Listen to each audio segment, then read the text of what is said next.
record our session.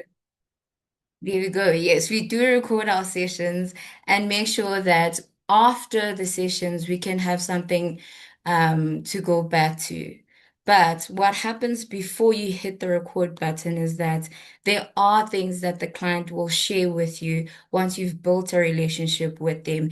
Those little pieces help you build the best strategy. So, strategy without context becomes generic, and a generic strategy is very expensive.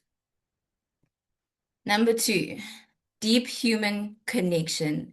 Hearing, seeing, and breathing what your client does will help you build the most powerful, authentic strategy. The most powerful strategies that I have built didn't start with a dashboard. They started with a conversation, sitting with the client, having coffee, asking them what is happening in their world so that you can get a vision of what is it that they want before you even start building your strategy. So an authentic strategy requires hearing what your client is saying. It also requires hearing what they're not saying. So what is it that they're saying in between the lines that you can take from that and use it to build an authentic strategy for them? Another thing that is required for building an authentic strategy is feeling the weight of their ambition. So your client has vision for their brands, and it's different from where they are right now to where they want to see themselves. And you need to sit in that and feel the weight of their ambition so you can produce the best authentic strategy. And lastly, is sitting long enough to breathe the same air. Breathe the air that your client is breathing so you can understand where they're coming from and you be the vehicle that takes them from here to where they want to be. So, real strategy happens when you don't just understand the business, but you understand the person behind it to help you build alignment with the client and momentum. Because when you're aligned with the client, they get excited because they feel heard, they feel seen, and they get excited. So you get better approvals because you're hearing what your client is requiring from you, and therefore things start moving and you start seeing results. And then thirdly, my last point for the strategist, artificial intelligence can generate content, but it cannot define a client's authentic identity, who they are, what is it that they stand for, and also for you as a brand, as a strategist. It can help you, but it cannot help you build a true identity. So for us as strategists, authentic strategy answers who are we becoming outside artificial intelligence? What is it that we stand for when things are inconvenient, when technology stops working? Does that mean that your brain can no longer apply itself to build strategy based on conversation with the client? And what story are we inviting our clients to? Today, everybody on the timelines sounds the same. You need to write an authentic story that you also can bring in to your clients. So whatever that you build for yourself as a strategist, it also manifests into what is it that you build for your clients. So when your strategy lacks narrative identity, it becomes just tactical noise. When it has identity, it becomes magnetic. So, in closing, please remember that AI is not the enemy. We're not here to bash AI. It is, though, an amplifier. So use AI for speed, efficiency, pattern recognition. But also, just a note, always make sure that you're proofreading and checking the outputs that you're getting from AI. And I think all our other speakers will also attest to this that AI is not perfect. Yes, you're looking for speed and quality content. So it's best to do your own research and use what you've discovered from the client conversation. The things that you should never ever outsource is presence. Go and meet with your client, connect with them virtually over a call, ask them how things are going in their business, build a solid relationship with your clients that will outlive artificial intelligence. Make sure that you don't outsource the connection and obviously your judgment. Always, always make sure that you triple check and you question the results that you get from AI. So, authenticity is no longer optional. It's human foundation that makes the strategy that you build believable, sustainable, and real so that you don't sound like everybody else out there. So next up, I will be playing a short clip. Just a note about that, please don't be this guy. I know people that ask AI about their diets, how to respond to their loved ones. The AI is their everything. So please just don't be that guy. I think I'm not sharing that sound. Share.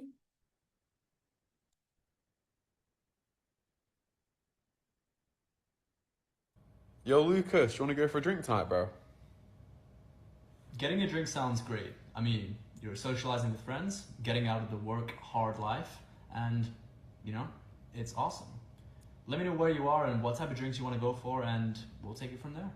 I don't know if I want to go anymore, to be honest. Don't know if I can be bothered. No pressure on that. I mean, if you don't want to go for drinks, you don't have to. Friends will always rely on you when you need them, and it's honestly no biggie. Bro, you be so weird. What are you actually on about? Being weird is just the personality that I have. Thank you so much for your time. And next up, we have Lisa.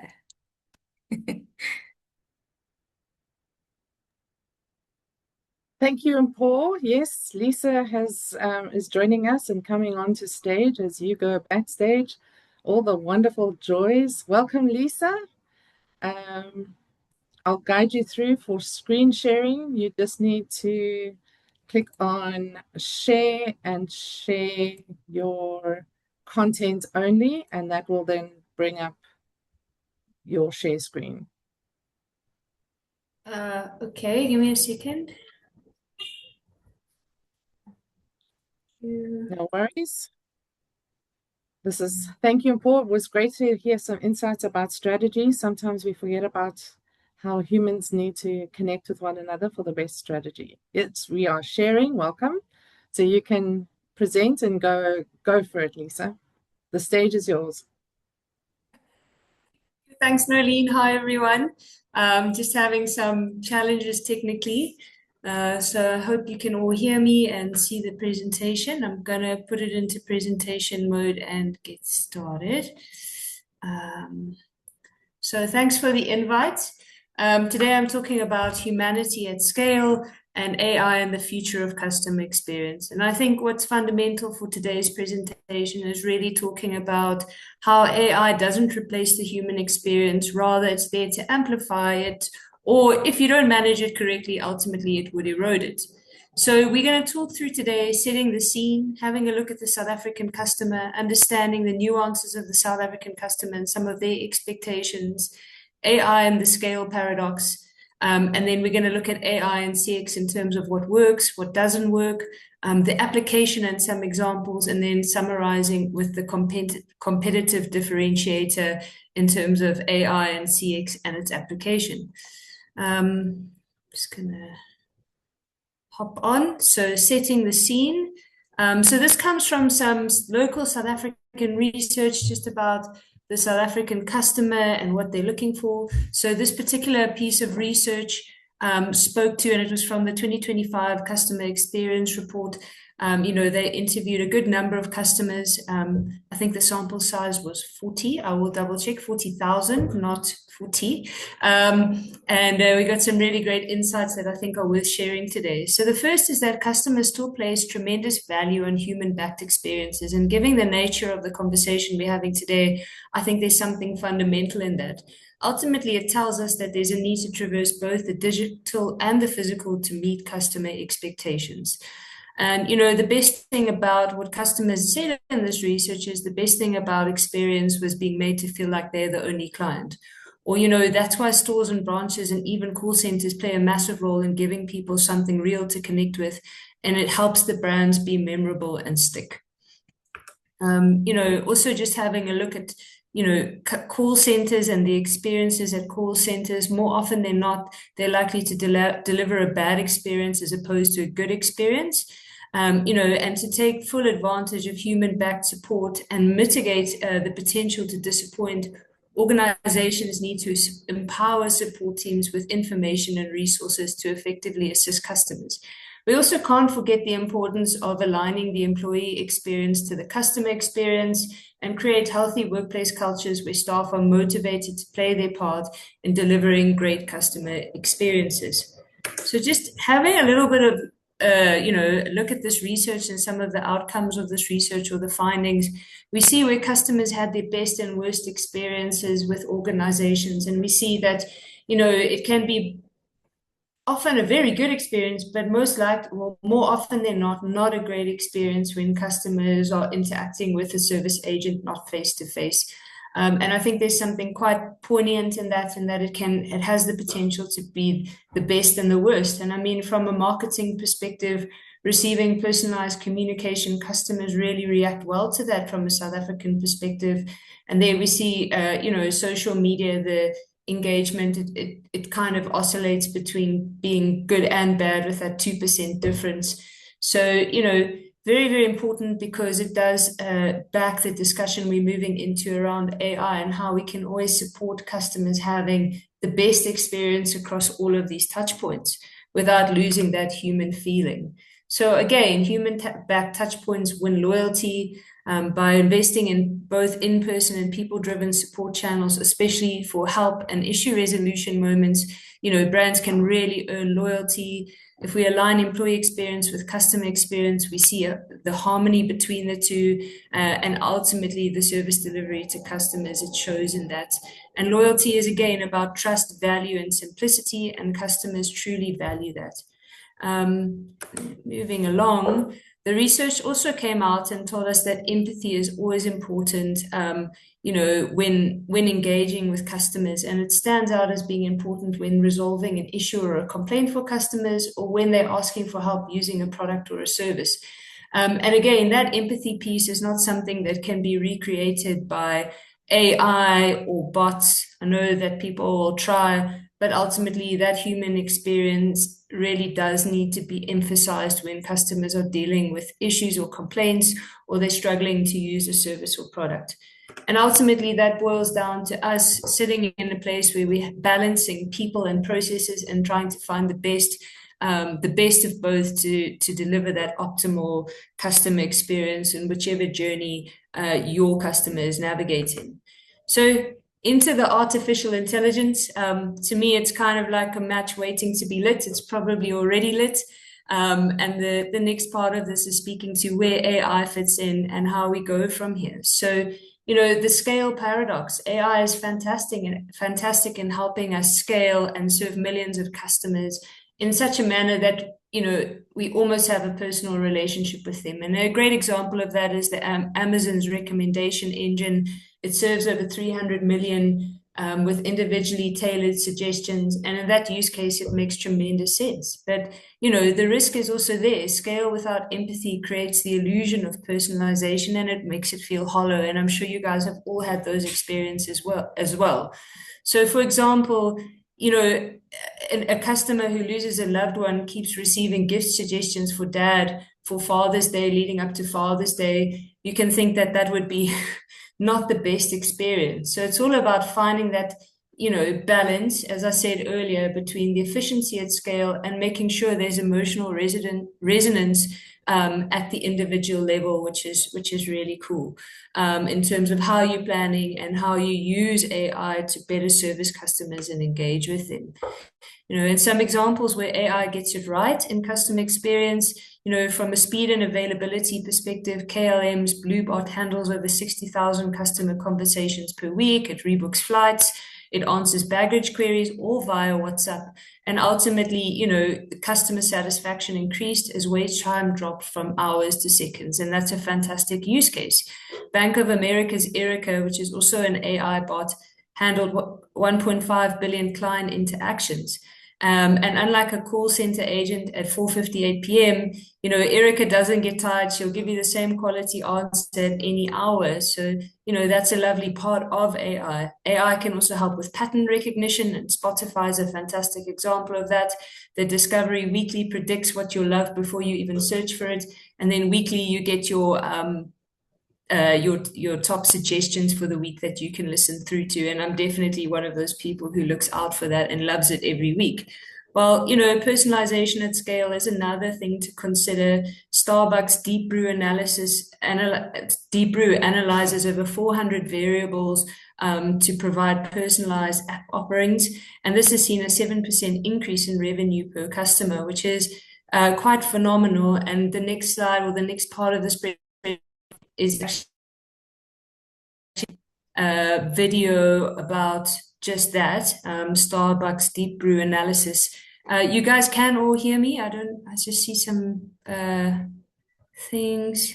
We can hear Notes. you. It looks okay. Awesome. I'm going to go on to the next part of the presentation and play this. Let's see how it goes.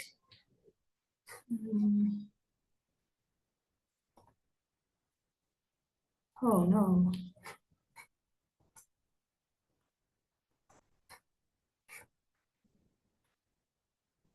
Cannot see why it is not playing. I do apologize. Let's try and end the show. See if I can play it like this. Can you all see the screen still? I see it's gone. Yes, we can. I have lost my video. So what I'll do is I'll come back to the video at the end, but ultimately it's about how cool Starbucks Deep Brew is and the insights that it presents. I'm actually just going to copy the link to the video and then I'll pop it in the chat at the end and you guys can see it in your own time. I do apologize. I had to do a bit of technical dancing ahead of the session. Alrighty. And then, you know, what does AI get wrong? And I suppose we're the biggest critics around AI getting things wrong, but we need to be aware of what it's getting wrong so that we can build customer journeys that help us avoid some of these pitfalls and challenges. So, you know, it can lack empathy and human understanding, which I touched on earlier. For example, creating legal liability. Air Canada's chatbot incorrectly told a grieving passenger he could claim a bereavement fare retroactively. And in fact, the policy didn't exist. And ultimately, he took Air Canada to assume the Canadian equivalent of the ombudsman and won when challenging Air Canada just about what the incorrect information the bot had given. You know, fake empathy and erosion of trust. If you have a healthcare provider with chatbots telling you, you know, I understand how you feel, and you know it's a chatbot, how can a chatbot ever understand how you're feeling if you've got the worst flu? And the bot is telling you that they also get it. So patient advocacy groups actually found that this made people feel less heard. And, you know, we can all pick up when empathy is scripted, it's detectable and ultimately results in brand damage because we know it's not real and it's not true. And then bias at scale, Amazon's AI recruiting tool, it's since been removed, actually downgraded CVs containing the word woman's. Because it was trained on historical data, it replicated human bias at machine speed and flawed the recruitment process, which is really not the greatest of outcomes. And again, automation and AI at the right times. You know, overseas, there's a pet retailer called Chewy, and it sends handwritten condolence cards when a customer's pet passes away.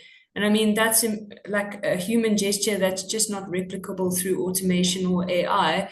And if you remove it, you lose something almost irreplaceable. So ultimately, they can pick up when a customer stops ordering dog food, and they can actually then pick up whether the dog has died or not, and they send some sort of communication to the owner. They even, I read about it, they even comp you your last bag of dog food, which I think is quite tremendous. And I suppose once you've had a dog, you're most likely going to have another dog. So it works in that you're building that loyalty with that customer through a difficult time as well. And then, why do we want to use AI? We want to use AI because it's most valuable when it handles what doesn't need to be human. So you can show up more fully for what does. And applying AI really does make that difference. It ultimately enables you to give back to the human connection. And then, just looking at it. So how do we apply CX without losing sight of the individual customer? And the next few slides just unpack what this could look like from a banking perspective. But before we get to that, I'm just going to speak to how we give back to the human connection from an AI and customer experience perspective. Ultimately, AI frees agents from repetitive work so they can be present. We know that CX teams spend a lot of time between different tasks that don't really require empathy, like looking up statuses, copying data between systems, or even writing routine follow-ups. So when AI handles that, agents can walk into the next conversation with more emotional bandwidth. And then the difference is really you dealing with an agent who engages with you. You can feel that they're listening, and it doesn't feel like a scripted conversation with a burnt out agent. You can move from being reactive to proactive. So AI can monitor patterns. A customer who's called in 3 times in 2 weeks may present a potential for churn, or even understanding when there's going to be a delivery delay. It enables you to have those flags be shared with you ahead of time, or before the customer's frustration builds, and enables you to do like a proactive outreach driven by the AI insight or the AI notification, which can be delivered by a person and ultimately builds high trust CX moments that, are delivered by a person, not by the AI. So it's all about finding that balance, like I mentioned earlier. And then, of course, being able to personalize without burdening the customer. So if a customer calls in, instead of asking them to repeat their story or fill out long forms, which I'm sure you guys can relate to, I recently called into a call center and had to explain my story probably 3 times to 3 different people over 4 days. And it was the same story. AI can synthesize context from past interactions and surface it for agents in real time. So, when you're speaking to someone, you feel like they do get it, and you're being listened to, and it's not just a completely transactional interaction. Of course, on the flip side, there's some brands that do customer experience tremendously well, and they even can tell you how much you've spent with their business from the time that you started working with them or using their services. So again, letting AI handle the easy so humans can handle the important. So things like password resets, tracking, FAQs, anything that doesn't require a huge amount of investment, those things can be managed via AI. And then when it comes to moments where you're dealing with frustrated customers or complex problems, where tone and judgment matter, you can inject humans into that conversation to make sure that the customer experience is optimal. Another lovely use for AI is to coach, not just measure. So, traditional call center scores or customer experience scores, we look at things like CSAT, but AI can help us identify patterns in terms of what makes interaction succeed, where do agents build rapport, where do conversations go sideways, and ultimately it can tell us where we can improve as humans in terms of our service delivery to customers. So no longer are we just looking at one-dimensional dashboards. It starts to give us more insight into how do we make conversations and interactions have the best outcome. So it's a mindset shift. Ultimately, we want to move from an AI-powered CX service delivery to human-powered CX that uses AI to remove barriers to connections. So efficiency is not the means to the end, and often I think people get stuck in how quickly can we do things, how quickly can we get to the next customer, but the focus is to end is a customer who feels heard and a team that has the capacity to actually hear them. And I think that's where the true power of AI comes into play. So this is just a little bit of a key takeout around application that you could use in your organization. And it's like, where should we use AI in CX, and where does AI serve humanity, and where must human lead? And lead. I mean, and I think this is quite nice in that routine queries and FAQ, it can be used. It can be AI can be leveraged to support that. Personalized recommendations and self-service. AI assisted, possibly with a loop where if the customer clearly isn't finding resolution, it can drop into some human-led support. Complaints and service recovery should be human-led. Emotionally charged interactions should only be human, and high-value relationships moments or relationship moments should be leveraged between human and AI support. Of course, it's important to consider the governance and define accountability before something goes wrong at scale. And I think one of the speakers later today is going to be speaking a bit more about AI governance and legislation. So just in terms of those examples I was talking about earlier, and I think this is really where we start to get the color around AI and how it can live in CX and add value and not just be a one-dimensional robotic experience. So let's think about a major South African retail bank. They have 12 million customers across every LSM group from rural Limpopo to Cape Town CBD. The challenge is that this bank serves many, many different kinds of people. You've got the grandmother in Bushbuck Ridge who likes to do everything via USSD. You've got a small business owner in Soweto who goes into the branches on Saturday mornings. We know one size will never fit all, and the bank couldn't afford to treat each different person differently. But if you apply AI, you can do intelligent things. So consider Tandi. She's a domestic worker in Tshwane. She earns weekly and sends money to her mother in the Eastern Cape every month. The AI picks up this pattern as she always sends a money transaction on the 25th. And she topped up her prepaid electricity 3 days ago, but the amount was lower than usual. So on the 24th, it sends her a simple USSD message in Zulu, which says, "Hey, Tandi, Sawubona Tandi, ready to send to Mama. Reply 1 to send 400 Rand like last month. No app downloaded needed, no call center queue. She feels like someone is paying attention in her language on her channel." I think that's really just a mind-blowing experience. If you look at Sipho, he runs a small panel beating business in Germiston.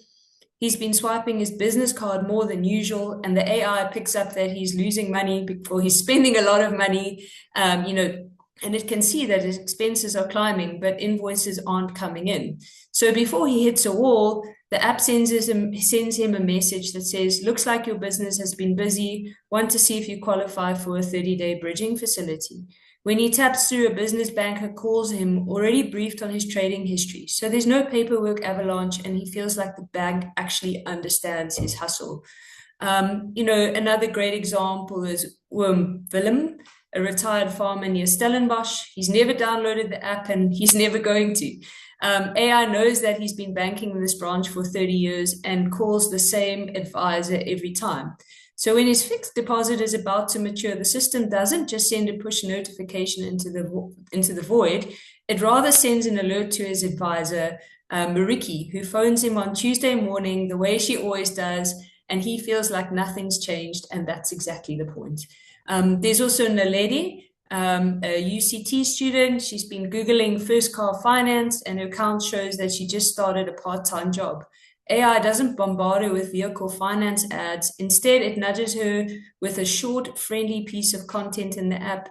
Thinking about your first car, here's what banks actually look at before saying yes.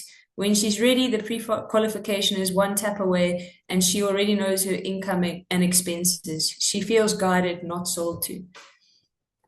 So really, after looking at those examples, we can see that the competitive differentiator in the future is going to be services that leverage AI, but where it still feels the most human.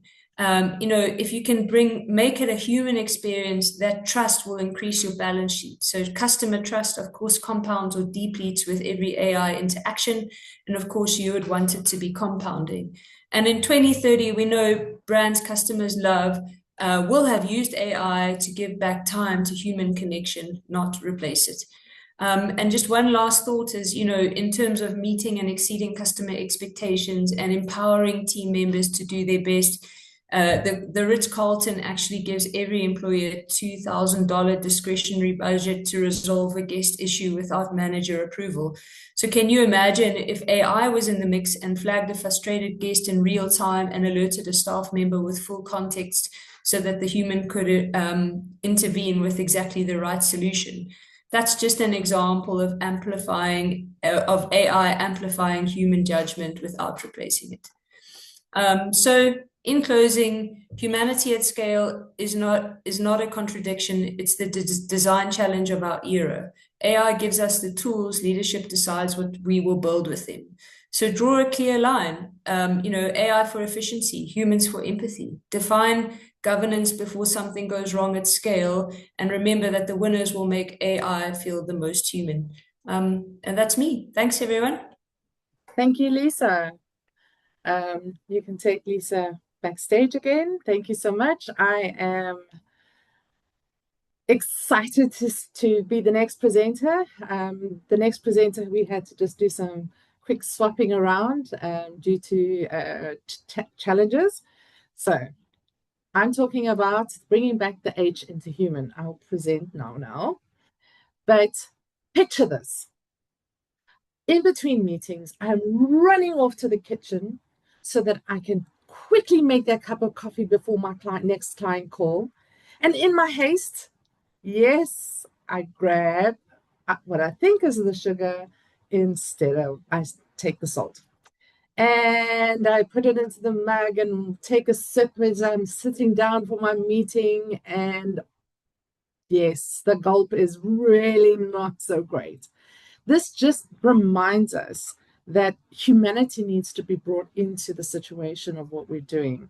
And that moment, it made me realize something so profound, that somehow we've managed to steal that H out of human, and we've become so focused on efficiency and speed and perfection, and we've forgotten what makes us beautifully, messy, and wonderfully human. And this is why we essentially started this topic today, and why we're doing this. So sharing the screen, Alt Control P as a quick thing. Nope, that didn't want to work either. So we'll just present. Okay, so we're bringing back the H into human. So your attitude will determine your altitude. So let's soar with the eagles today and not clap with the chickens. So, it's taking that human. So we wanting to. So the three thieves that we need to quit is this half-hearted vampire enthusiasm. Sorry, there's a blocking me there. This half enthusiasm, half-hearted, when you're going into a situation and you're not doing it, you're putting your phone down and you're actually paying attention to someone. But if you're doing it half-heartedly, you're kind of still scrolling while someone is talking. It doesn't make you feel good if you're talking to someone. Don't do it to somebody else. So because that kind of pulls away from the human aspect. Hasty. So a lot of times, especially when you're under pressure, and with AI, obviously this is part of the discussions, is moving from a human and the AI. We utilize AI, we post it, we've sent it. I've even had people respond to emails, and they've used AI to respond to my emails, and in haste they forget to actually take out at the bottom that says, do you have anything else you would like me to add? Yes, so I've even got that as a part of a response, because they can't even type up a response or check their response, because we're addicted to just getting it out instead of doing it right. And then the joy killer. So the hypercritical. I know one or two people like that, but we won't kind of mention those people. But what we need to do is understand that if you're too perfect, it becomes inauthentic when you're starting to build your brand and building who you are as a business, as a culture. everything else, and it's a joy killer. If someone is saying, yeah, but you're never getting it right and things, that's stealing your joy. So what are the heroes? So we're looking at the different heroes, and in my haste, guess what happened to me? I forgot to take out the little pictures. Yes, so I did everything else and I forgot to change up the pictures. So you guys can laugh, it's all good. I'm a prime example of haste, right? Doing all these other things. Okay, so happy. And that's exactly, you guys are laughing at me and I don't mind. It's all good. That contagion is worth spreading. So, yes, I did a FUBAR, and the next slide is going to look the same, I'm just saying, with different words on. Harmonious, the peacemaker. Oh, I think this is something that is really a skill people need to learn, is how to come into a situation, read the room, and not activate, Hiroshima. What we need to do is kind of learn how to speak with one another. And I know there's a number of speakers in the session today that are going to be speaking about different ways to do that kind of thing. But, we need to make sure that we're in harmony with our personal surroundings, with our colleagues, with our fur babies. Sometimes we do want to bury them when they're digging the holes that deep in the garden. That's me. Anyway, humble. There are a lot of people out there that think that they are the bee's knees, and they perhaps are, but I think we just need to kind of step it down and kind of say, what else can I learn from a situation? It's a superpower. Why? Because you can learn from people instead of going out there and say, I know everything. I know that there are people in the session that are speakers that can do webinars even better than us. And that's okay, because I've learned from some of those people that are presenting today, some of the key aspects and doing those, because I'm always learning. It's keeping yourself humble, that there's always something to learn. I learn something every day. Hopeful. Let's not be dismayed about what's happening and concentrate on the negative news and bringing out all these things. Let's be hopeful that the future could possibly be different than what everybody else is saying, and hopeful about your own future. And part of that is, studying. Mpho, who spoke earlier, is my ops manager, and she's, being ops manager and this and that, and plus she's studying to be with her for a BCom. I'm like, oh my word. So she's building herself though for a better future, and is hopeful for a better future within the business, within globally, and that's important to encourage in your team. But wait, there's more of the same pictures. Honest. So yes, I'm being honest, right? Okay. I did not get a chance to double check my presentation and change those pictures out. Thank goodness for Canva, who helps with layouts, but I did all the other changes. So I'm being honest, right? And now you're trusting me because you're saying, that I'm not being dishonest, and you guys are going, well, she's in the safety industry. Oh, well, there's probably people in here that are in the safety industry, and we have a couple of clients that are in the safety industry, and that's fantastic. But that's not what I wanted to show as pictures, and I'm being honest about it. But it builds trust. So if you're making a FUBAR, don't sit there in the corner and go, oh, well, what are you going to do? Be honest about the problem. Be honest to your clients. Be honest to the people around you, because that's how you're going to build trust. Hearty, so full engagement. Put your phones away. When you're in a conversation with someone, give them your full attention. Unless you're actually doing a FaceTime call, then obviously you've got your phone in your hand, but you're not doing anything else and watching something else in the background and watching, the eagles flying in the sky, or watching, Netflix or whatever that looks like. But, engage fully in that moment. Don't allow things like phones at the table. Even when you're in meetings, don't allow people, even if it's virtual meetings, people must put their phones away and put them down, upside down. Engage fully when you're, and that's going to really build your business, your culture, your reputation as you're going, and helpful. So something that I've been doing most of my life is, if I see an opportunity, I have a good discussion with anybody, potential clients, and then I see that there's possible dot connects. I go, oh, that's amazing. I'm going to take this person, I'm going to introduce them to this person, and then I get that, and I connect people. Why? Not because it's going to help me. A lot of the time, I'm left out of the rest of the conversation, and I don't need to be part of the conversation. But what I want to do is help people along the way. And that is building trust again, and building your credibility within your client space, within your personal space, within your team space, helping them when there's nothing in it for you. That's been a real blessing to most people, and honorable. So, what do you do when no one is watching? That character compass. What do you do when nobody else is watching? And I think that's the important part, is that impact into businesses and into teams.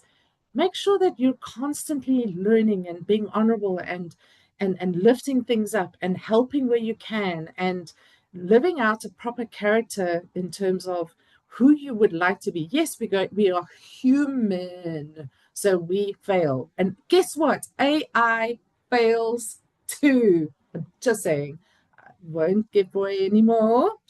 So between technology and AI, we're all failing at times, but make sure that you're honorable about it.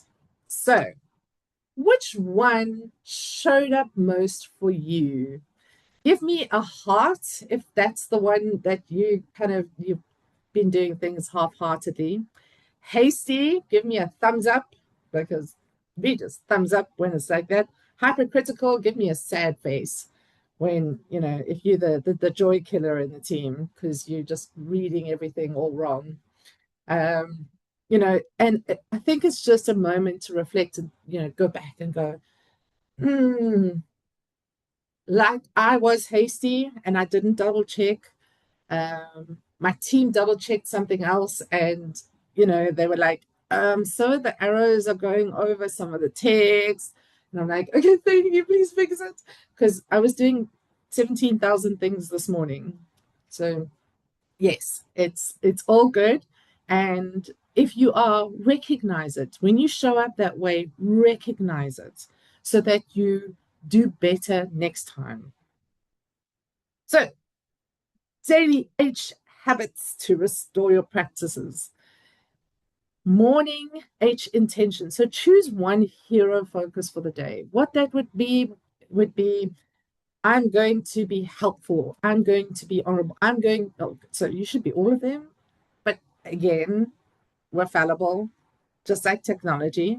So technology has failed a couple people today already as speakers, that people have had to move places. So you'll hear their stories as they come on. Pause, and I think that's, it's taking that breath, and how do I bring humanity into the moment? Because a lot of the time, we have to do horrible things. The worst part of what I do is that firing someone. I'm not great at doing the negative things in my business, because I'm human and I have a heart, and I truly want people to succeed and my team to succeed. And we do everything we can to help them to succeed. And if they're not a good fit, then we, have to deal with that.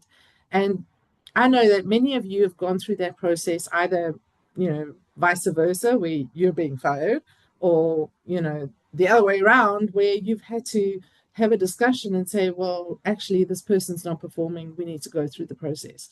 And we have to ask ourselves, though, during that process, how do I bring the human side so that the person does not feel attacked when you're having to do something like that, but that you are saying, you as a person, it's just the things that you were doing as the act was not right. And then your evening reflection, what went well, and what would you do differently? I need to get into that habit, because sometimes we forget, and that's part of being human. And we, just about to go, nod off, and we go, oh, I forgot to do this, and I didn't do that, and I didn't do this, and just that negative brain starts kicking in. One thing I do remind myself about is, when that negative brain does kick in, what would I have actually said that to somebody else? That self-talk, would I have said that to somebody else? Would somebody else even appreciate the way I talk to myself? And just take a look back and go, what went well? What is those things? And if you're on your phone, you shouldn't be for 30 minutes before you go to sleep, according to doctors and research. And but we're human. We do stay on our phones and play a game, or watch, others will watch TikToks or YouTubes or whatever that looks like. But go and just WhatsApp yourself, because that's the amazing thing with WhatsApp. You can actually WhatsApp yourself.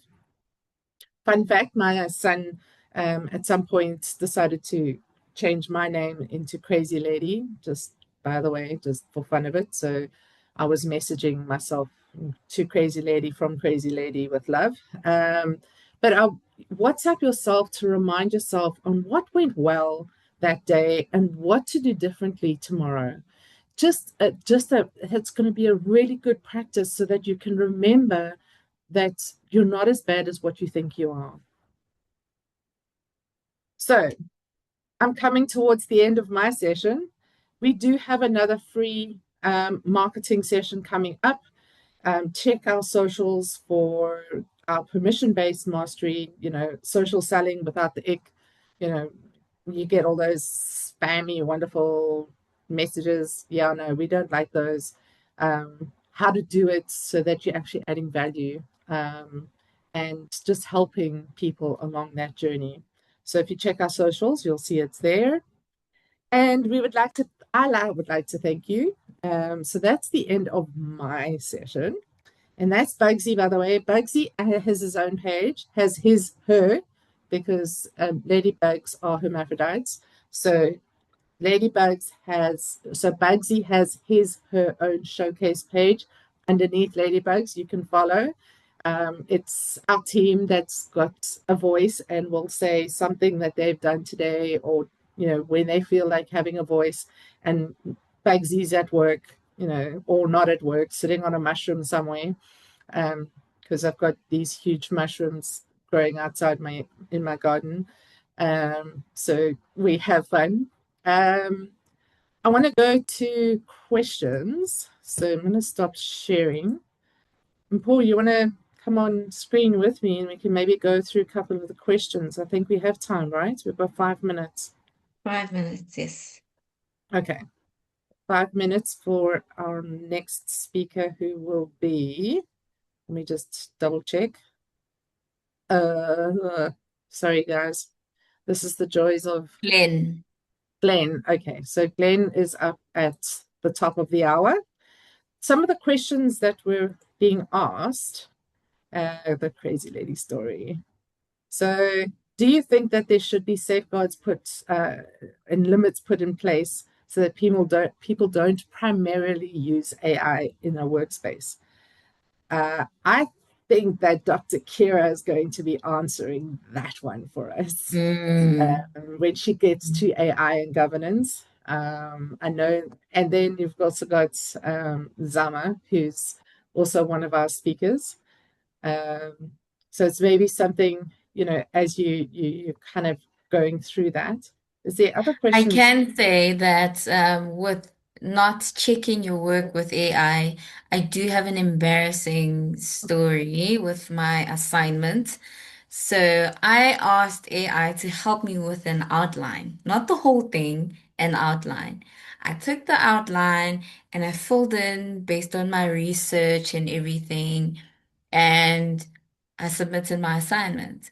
I got great grades, but at the end, my lecturer was like, PS, if you're going to use AI, please just double check that you remove the last sentences of AI. And I was like, what is he talking about?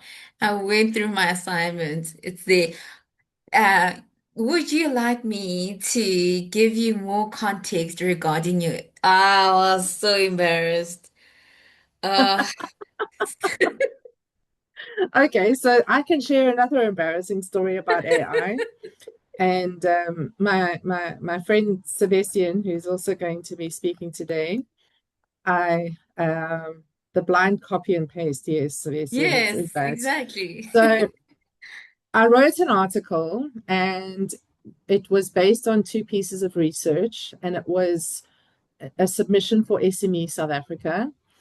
And I sent it through to them. We checked it with Grammarly. So between Mpho and myself, we checked it with Mhm. Grammarly. You can just see on my face and that heaviness. I was so embarrassed. They came back and they said to us, this was 93% AI written. I nearly died. I didn't know where to put my head. Like, we say that we can do content writing, and Grammarly was our actual problem. We didn't realize Grammarly was our actual problem. I messaged Sebastian and I'm saying, help me. I don't know what to do. I want to kill things. And I redid the whole article. And when I sent it to Mpho to proofread, she put it through Grammarly, and Grammarly said 70% was AI written, but Zero GPT said 9%. 9.1%. And and the weirdest thing that we picked up was the words picture this actually says it's AI written. Yeah. But that started long ago with like the rest of us, when you're coming into a dramatic song, picture this, you know. But it's exactly that. So I don't know if we have any other kind of questions. We've got lots of embarrassing stories, but Yes. it's showing that we're human, and how do we learn from those mistakes.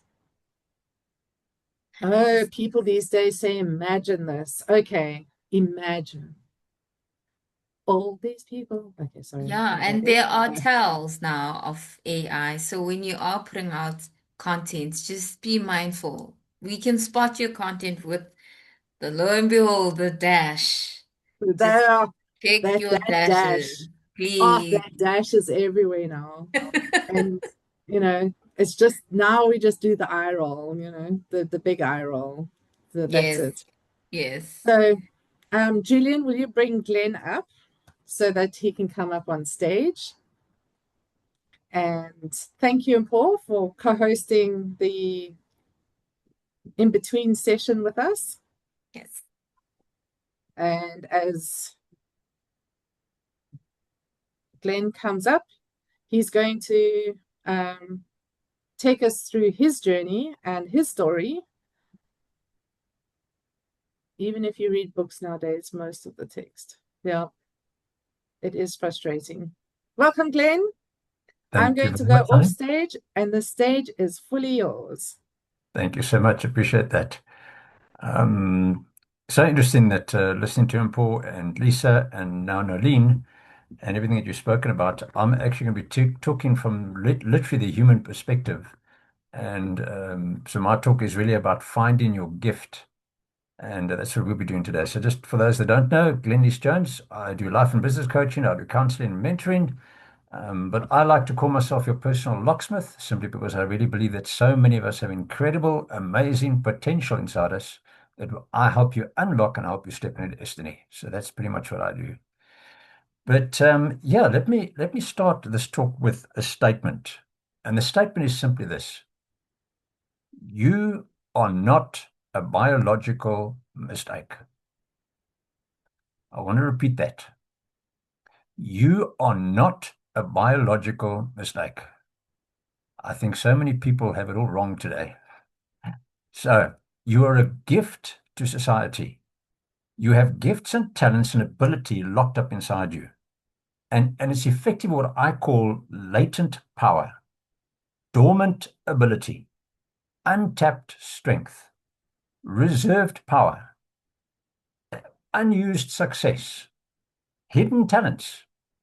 And we can talk about capped capability. And I can go on. The issue for me is that you need to become who you were created to be. And I tend to find that AI tends to stunt that a little bit, but that's my personal opinion. I use AI myself, no problem with it whatsoever, but we have to be very careful. We really must not forget the human side of things. So let me take it a step further. Did you know that everything has been created with a gift inside itself?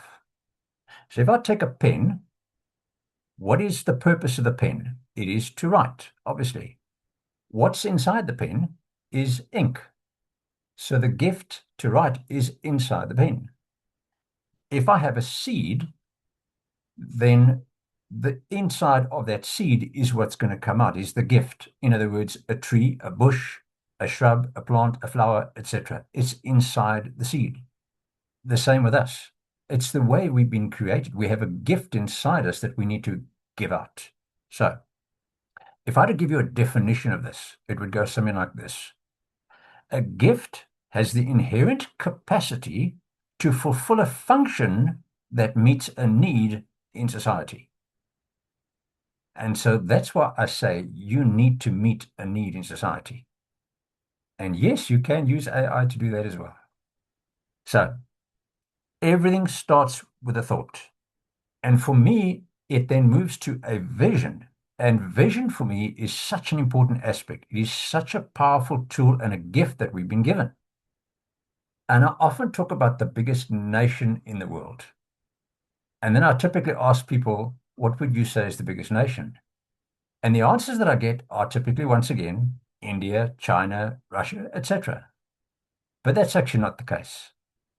The biggest nation in the world is actually imagination. Because every person on the planet has imagination.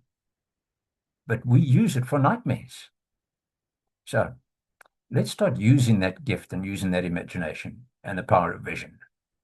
So let me tell you a quick story just to digress a little bit in terms of this power of vision, because it is such an important gift that we have. Ted Engstrom, he's the founder of World Vision, tells a story of a little girl on a boat with her dad, and on a ship, actually, not a boat, a ship, and they're going out to the harbor, but she's so small she can't see anything. She's standing on the deck, and all she's seen is people's bums because she's so short. And she's tugging on her dad's arm, and she says, Daddy, Daddy, I can't see, I can't see. So he lifts her up, plonks her on the shoulders, and she can look over the heads of the people. And she just sees this absolute expanse of water ahead of her, just the horizon and the hills beside her on either side as they move out of the harbor into the open sea. And she looks at them and she's absolutely in awe. And these are her words: Daddy, Daddy, I can see further than I can look. And that, ladies and gentlemen, is the power of vision. To see beyond what you can actually see with your eyes. You see, sight is a function of your eyes. Vision, on the other hand, is a function of your heart and mind. Very different. So, let me give you another story very quickly to illustrate this. Bangkok, Thailand. There was a monastery, and inside this monastery was a clay Buddha, 11-foot clay Buddha. And the government wanted to build a highway straight through this monastery. They couldn't go through the mountain, too expensive, too much work, too dangerous. after much discussion and deliberation, they finally managed to get monks to concede to actually move this monk, and they would pay for it. The government.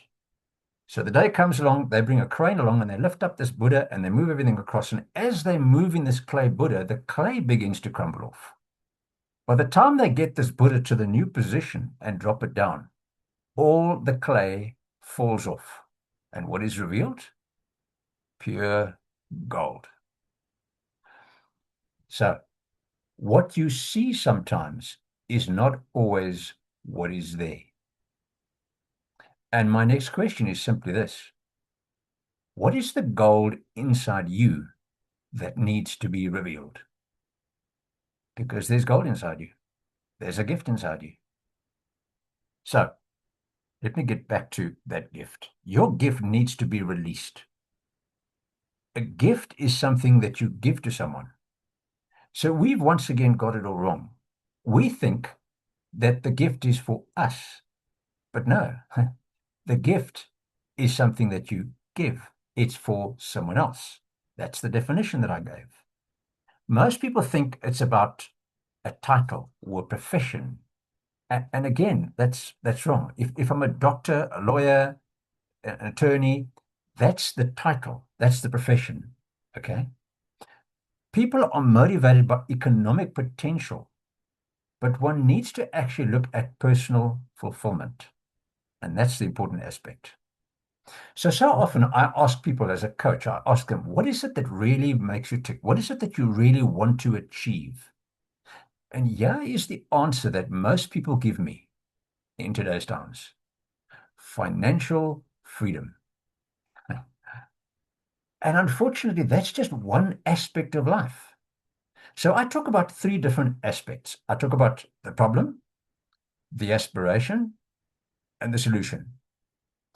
The problem, what I really believe that people have in today's times, irrespective of AI or not, is directionless existence. The aspiration on the other side of the scale is actually not just financial freedom, but actually abundant life. People are actually wanting abundant life because financial freedom is one aspect of that abundant life. So what's the solution? Well, it's actually very simple. The solution is purposeful living. Living life on purpose and allowing that gift and talent to come out and actually step into that destiny. So you need to discover your gift. You need to begin to live life on purpose. So now you're probably asking the question, well, Glenn, that's great, but how do we actually go about doing this? I'm going to give you 5 questions here. I actually have tools that can help you to do this, but I'm not going to go into detail about that now. 5 questions that can help you and assist you. So here we go, very quickly. What are we doing for time here? Okay, 5 questions. Here we go. First question is your identity. Who am I? Who am I? And not a title. It's not a doctor, lawyer. It's go a bit deeper. Who am I? Second question is, where did I come from? Your source. Remember the seed? Okay, the gift inside. Where did I come from? The third question is, why am I here? Why am I here? Again, what gets you up in the morning? What gets you excited to actually wake up and actually do something? Think about that. The fourth question is, what can I do? And the fifth question is simply, where am I going? Which leads back to the imagination and the vision. Okay? So 5 questions very quickly again. Who am I? Your identity. Who am I really? Where did I come from? Why am I here? What can I do? And where am I going? Okay. So I started off with a statement. I'll end with a statement. You are born for a purpose that the world cannot do without. Let me repeat that. And I want to really put the emphasis on the wrong syllable. I'm sure you've heard that one before. The emphasis on the wrong syllable, but in this case, I'll put it on the right syllable for you. You, yes, you are born for a purpose that the world cannot do without. I want you to seriously think about that statement. and sit and ponder it and try and figure out what is it that you need to do that the world can't do without, because I really believe that is the case. So if you do not find your gift and discover your gift, you are actually a generational thief. So don't rob us of your gift. You see, I believe it's time to take responsibility. And we need to be careful regarding AI, that we don't actually just focus on AI all the time. I believe in AI. I think it's great. I think it's wonderful. I use it myself. But we need to take responsibility and allow that gift that we have inside us to come out and to be used effectively. It was Theodore Roosevelt that said these words: your ability needs responsibility to to expose its possibilities. Let me repeat that one as well. Your ability needs responsibility to expose its possibilities. And I'll leave you with that. Thank you very much. Thank you, Glenn. As Sue starts making her way to stage, I'm just letting everybody know that I've put into the chat a downloadable of all the speakers, and if you click on their LinkedIn little logo, it will take you to their LinkedIn session, or their LinkedIn page, should I say. So connect with those people, connect with all of us, connect with and start those conversations, because what Glenn has just said is powerful. And I know the next speaker, Sue, is got it kind of is there's a golden thread going through. So Sue, the stage is yours. Thanks, Knowles. Hi, everyone. So good day for you in your various time zones. Really great to be here. Sue Anderson is my name. I run a sales, communication and leadership company, coach, image consultant, and I do personality alignment. So I always talk about color coding people. Anyway, today I'm going to start by asking you to join me on a journey. And this is going to require just a little bit of effort from you. So what I'm going to ask you to do is I'm going to ask you to put your arms out like this on the side of you. And I'm hoping that you're in an area where nobody can see you. And I'm going to ask you to clench your hands. Okay. Now, while you are keeping your arms out there, what I'm asking you to think about is, what do those arms start to feel like? Are you noticing that they're getting a little bit heavier? Are you noticing that, I don't know if I can do this for much longer? Okay. I'm going to ask you to unclench your hands and then think about, what does that help your arms to do? Are your arms feeling a little bit more relaxed? Has some of the heaviness gone? Okay, let's pull that into what we're talking about today. So thank you for doing the exercise. So I want you to be intentional around a little bit of reflection in what we're talking about. And it's so interesting how we've had this whole talk on AI and bringing the humanity back. And I want you to think about, we have muscles, and as we develop the muscles, so we get stronger. So if I had to do weightlifting exercises like this on a regular basis, you could probably after a while ask me to hold my arms out there for a good few minutes and I wouldn't feel the weightiness of it. So as the box gets heavier and we get stronger, we actually don't feel it. And the point that I'm trying to make in all of this is, we all walk around with emotions that are either helpful or hurtful.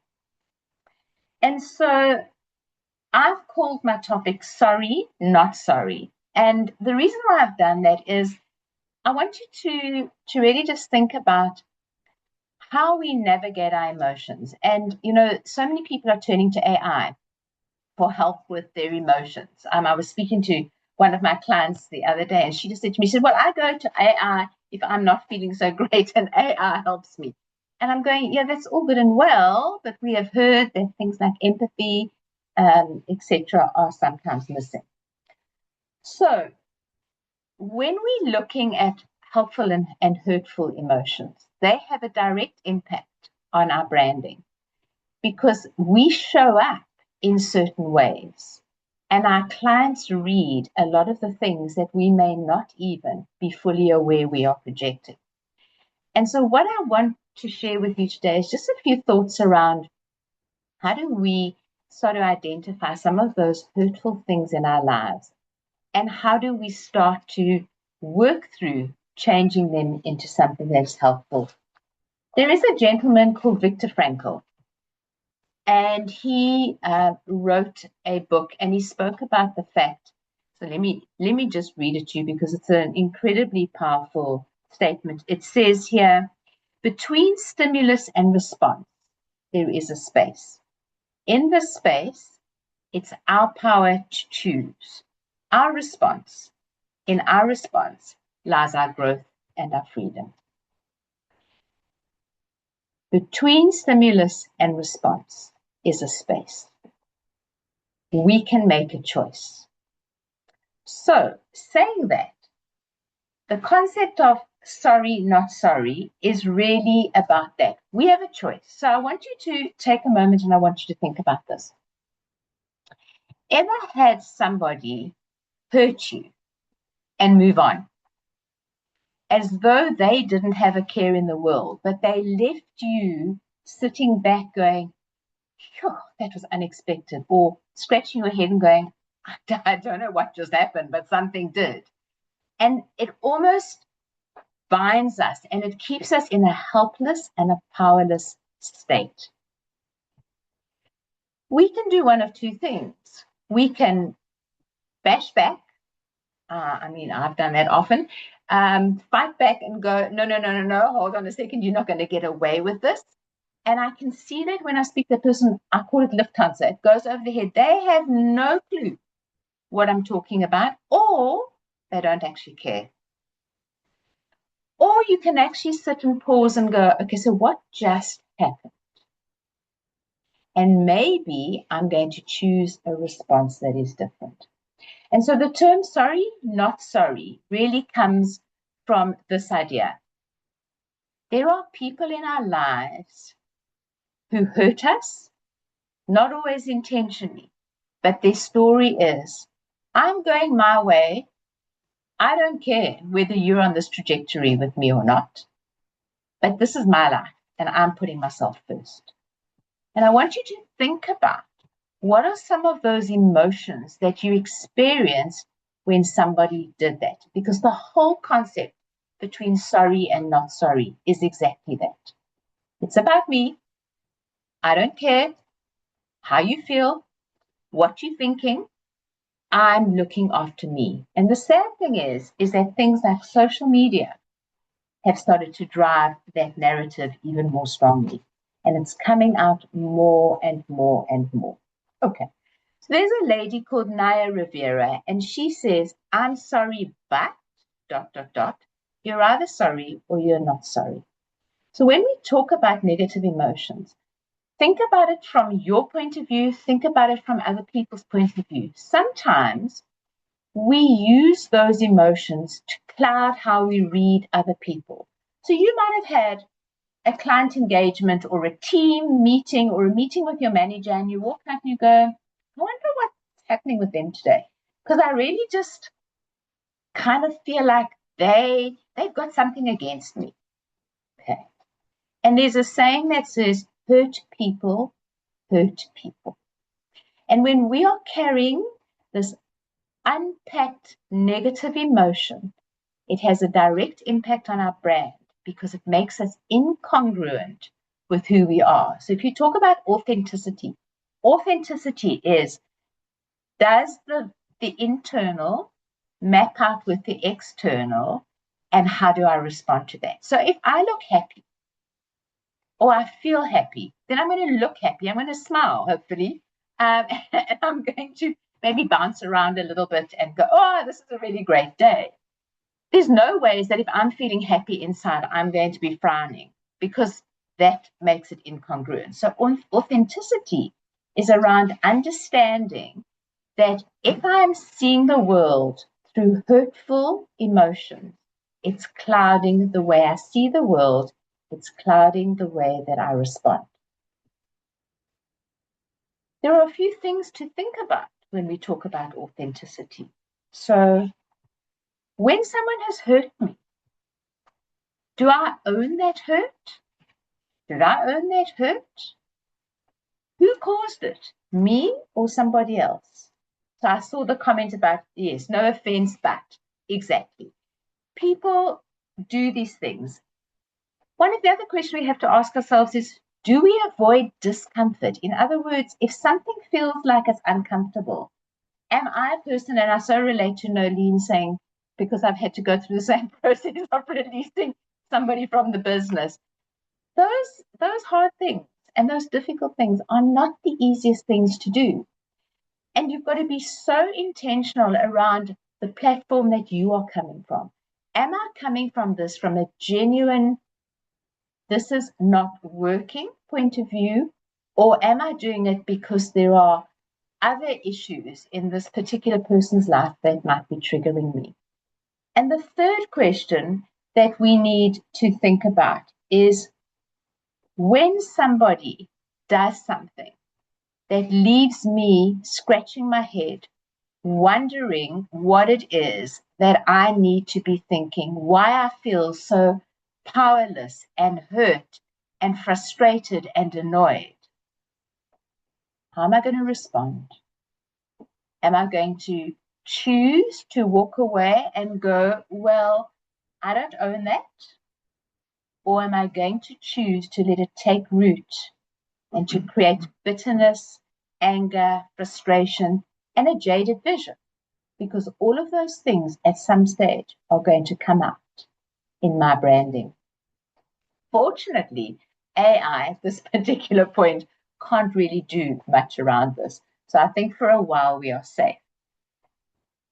What we need to really think about, though, when we talk about trying to transform the way that we communicate, that when we are sorry, we want to be genuinely sorry, is if you come across someone who goes, stop being insensitive, just get over yourself, I didn't mean it that way. It's those kinds of comments. When we hear someone doing that, we have a choice. And the choice is, does it take root or do you let it go? And so when we think about these kinds of things and people saying these things to us, they are out of our control. And that's the key. So we need to breathe it out and say, this is not in my control. And how do I reframe that so that it is something that settles in a more helpful way? For example, someone says to me, you're insensitive, and I didn't mean it that way, and just get over yourself. I can sit there and I can go, you have no idea what's happening in my life, so you have no right to say that to me, and get anxious and get annoyed and let it take root. Or I can go, actually, maybe there's something happening in your life that is making you unhappy and miserable at the moment. So you know what? I choose to let it go. I choose to give you the benefit of the doubt and say, next time I'll be a little bit more sensitive when I'm around you in terms of what you might say, but you are not going to erode my trust in the human race. You are not going to take away the joy that I get with interacting with other people. And it's on you. You own it, I don't. So a few things to think about that can help us to navigate this sorry, but not really sorry syndrome is embrace your own growth. Understand who you are, what makes you tick, how you show up, and what people really love and like about you. If you think about a client might like it because you've got a really great sense of humor. Or another client might really enjoy being around you because you have these profound ideas that you share with them. Embrace that. The second thing is set yourself boundaries. Your no, thanks, Knowles, your no is your no. And the final thing is don't undermine your own authenticity. Thank you. I'm going to open the floor to Zama. Thank you, Sue. As we welcome Zama onto stage, that was very powerful, and I know that we're all going to go and reflect and do a little bit of self-intro with Glenn as well. Yes, that word, that's wording. So Zama, you want to put your audio on, and the floor is yours.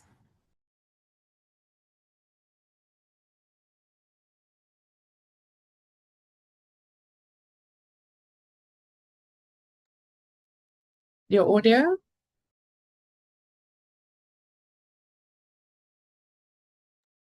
Your audio? Okay, let me put more.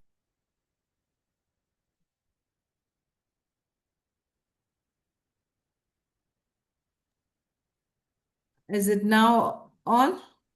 Yeah, it's on. We're just not presenting in presentation Oh, mode. all right. Okay, I'll stop sharing and I will start sharing again. And let's see if it works this time around. Is it? It's sharing, yes. Is it on slide mode? Yes, it is. And it's moving. Yes. Awesome, awesome, wonderful. A very good afternoon or good morning or good day, wherever you are in the world. Thank you so much for this amazing opportunity of really, being built and sharing in the insights that take us back to the core of our humanity. And all these the colleagues that have shared, the amazing speakers, they have poured so much into us. And I am so privileged just to do this part. My name is Zama Mkhosi, and I am a business lawyer. I am a creative at heart, and I'm a business builder, building multiple businesses, and I love growing with other fellow business builders, but also those that are in touch with their humanity. And there is no better expression of our humanity than our creativity. And as a lawyer, my cause is to make sure that we protect and grow from our creativity when we choose to make a living out of it. So I am here to talk about what I believe is one of the basic human rights in humanity, and I'll tell you all about it. I'll get to it. But business of creativity, each time I talk about business of creativity, people often say, what is the link? What is the link between your passion and your business and all of that? Like, what is that about? But I always ask and challenge anyone that I connect with to ask themselves, what do you have in your hand? What do you have in your hand? Do you have your passion? Do you have something that, oh, I'm passionate about this, I'm passionate about that? Perhaps in your hand, you have what you call your passion. Perhaps you have what you refer to as your calling. As I said, whether you call it your calling, your passion, your whatever, but that is what you have in your hand. And that is what each one of us in our humanity, excuse me, we can say we have. And creativity, you may call it that, what, your creativity is one of the things that identifies your humanness. In the midst of AI, in the midst of technology taking over the world, you know what? There is still a level of passion and calling and creativity that only a human can express. Purpose. That is very, very unique. That is very unique. That is at the core of our humanity. But I always say, I was talking about a human right earlier. And this is one of the human rights that I believe, to make a decent living doing what we love.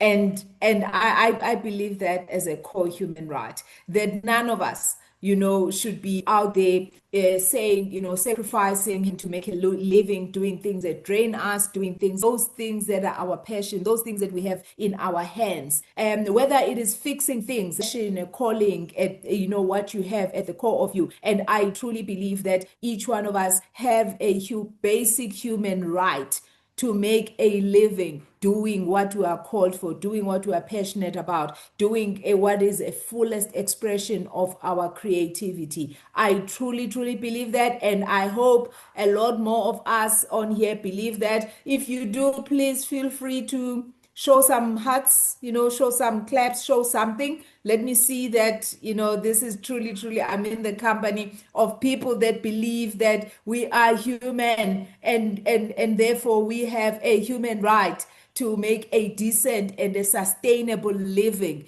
doing that which we are passionate about and that which we are called for, that which we feel is our purpose.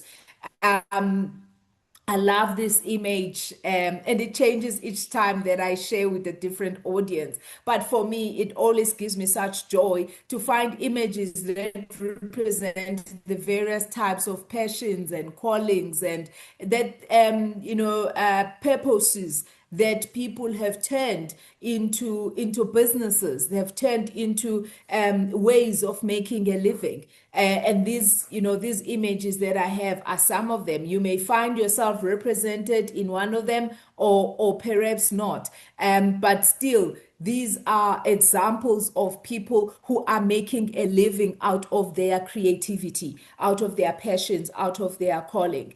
But then I bring in this slide. Then there are headlines that says small businesses face closure in first 5 years. There are headlines that say there's owning a business, you are in a crisis. There are headlines that says owning a business is a downward spiral. It starts then to dampen, the possibilities of making a decent and a sustainable living doing what you are passionate about or being creative. I also love the slide, doing what we love. These are all people that are out there doing what they love in the media and entertainment industry. I do a lot of work in that space, in the film and entertainment industry. I've been in it for over 25 years. I've seen a lot of people who are talented and passionate, and really, really, they are there wanting to make a decent and sustainable living doing what they love to do. But then the headlines. Then the headlines get the better of us. And they say celebs die, they're starving. If you are creative, then you die a pauper. Then I just have this example. This is Steve Harvey. We know all him.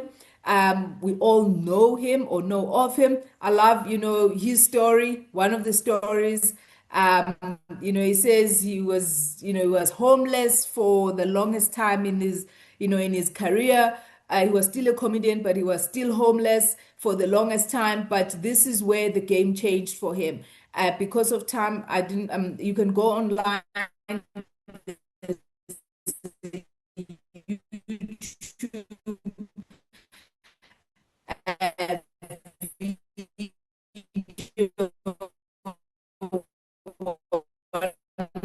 The interviews where he was talking how the game changed for him when he realized that show business was made up of two words, show and business. Say for us, whatever our purpose, whatever our calling is, there is the side, is the business side, is the show side, there is the business side. We need to be conscious of that. Whether you are a baker, I love the story also. He's from Pietermaritzburg. He was a baker. He ended up, being one of the big suppliers for cake. His story is baking is in his home, tried various things. He loved baking and all of that. And but hey, he was a father of two. Yes, he loved baking, but he was a father of two. He had responsibilities.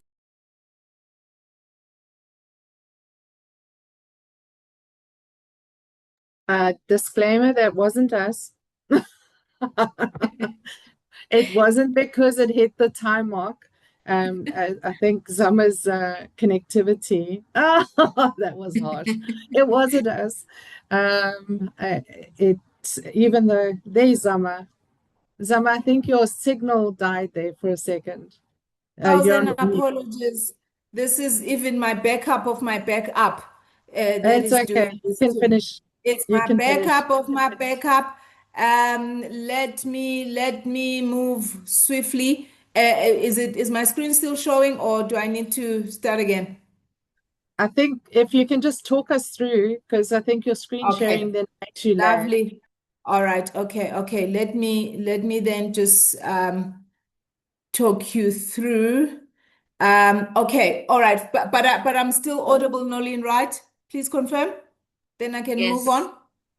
Oh, Yes. fantastic. Okay. All right. Great, everybody. Okay. So I was saying, how do we protect and grow our businesses of creativity? I was just taking you through the various examples of, a combination of business and creativity, and how it is when we find the sweet spot of the best of those both worlds that we start making sure that we find that balance. I was making an example about that baker, that as much as, his story is all inspirational, rags to riches and so on, selling from, from the dusty townships to big supermarkets of Pick and Pay, at the end of the day, the business side of it caught up with him. The legalities caught up with him at the end of the day, because he started needing to be compliant when he started moving from his house to bake in in the premises. He started to need contracts when he was starting to supply the nearest shops. He started having to make sure that compliance was at the core of what he was doing when he wanted to be part of supplier development programs that are going to open doors for you. So all I just want us to remember, that even as we are pursuing our creativity and pursuing our purposes, we can't do away with the legalities. We can't say legalities are boring and expensive, and so we are not going to pay attention to those, because we are simply following our purpose. We're simply following our passion, because if we are not doing that, we're actually selling short the very purpose and the very passion and the calling that has been laid inside of us. I always say, let us follow a simple formula: create, protect, and profit. Just remember those three words: create through your creativity, your passion, your calling, but protect. And there are various ways to protect. At incorporation stage, make sure that you are clearly protected. You have a legal entity in place, your company registration. You are not doing business in terms, or you're not doing business according to your in your personal capacity, and therefore exposing yourself and your family to legal risks and all of those things. If you are not properly formalized, you can also sell your purpose short from attracting funding and attracting opportunities.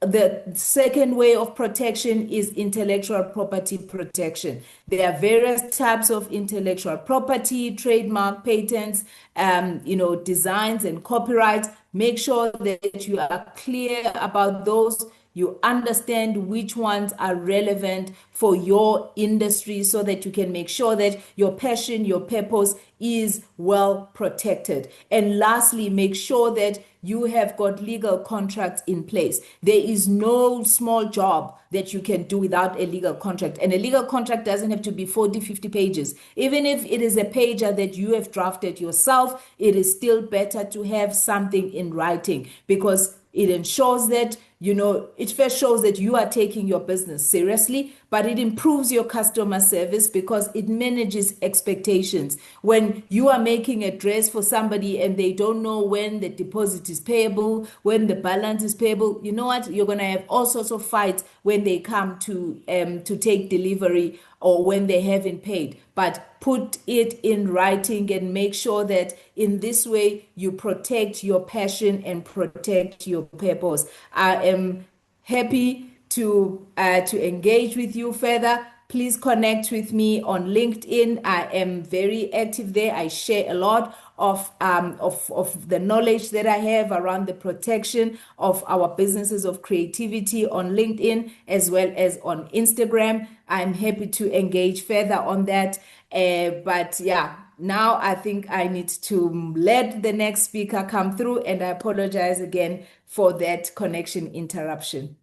Thank No you. worries. Thank you, Zama. Thank you, Zama. Next up, we actually have someone hailing us from New York, where it's in fairly early hours, not that early at least for him now.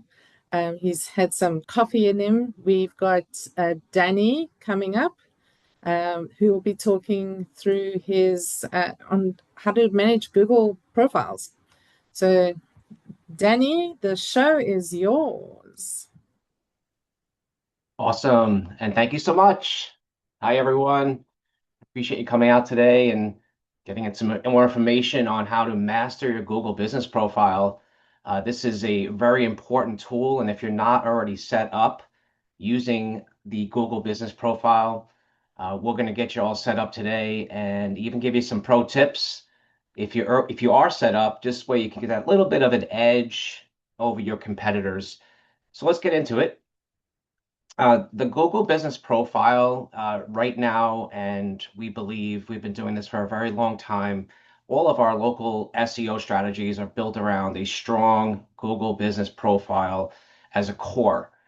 And really what you want to do and want to focus on is getting your business completely set up top to bottom and utilize all of the free tools that are available within the back office of Google Business. Now, most people don't realize that there actually are really great tools that you can use, that you can tap into, and you can utilize to get you strength or to provide more strength to get you better results. So Google Business Profile is important for a few reasons. One, obviously, we're going to get more visibility for your business, right? That's great.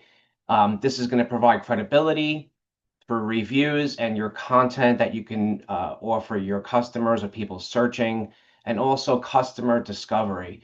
So most of us may even take some time to look and to search our names. Have you ever actually took a minute, searched out your business name and see how your business profile looks, your website looks? Where Google Business Profile comes in, and in terms of the ranking for your business, it's really effective when it works with non-brand search terms. So, for example, if you are a local Italian restaurant, right? What you want to come up is best Italian restaurants or Italian restaurants near me. So those are great non-branded search terms that if you could own those ranking and come up in them, what we call map pack, you're going to get most of the visibility, most of the business, and most of the credibility is going to come through your business. So ultimately, this is going to be the best brand too. Like it's going to bring your brand out. It's going to stand out 24/7. And one thing to note here is that 46% of all Google searches are looking for local information. Well, let's get right into it. So what we have is a free business listing. So, you can go to google.com and go just type in google.com/business.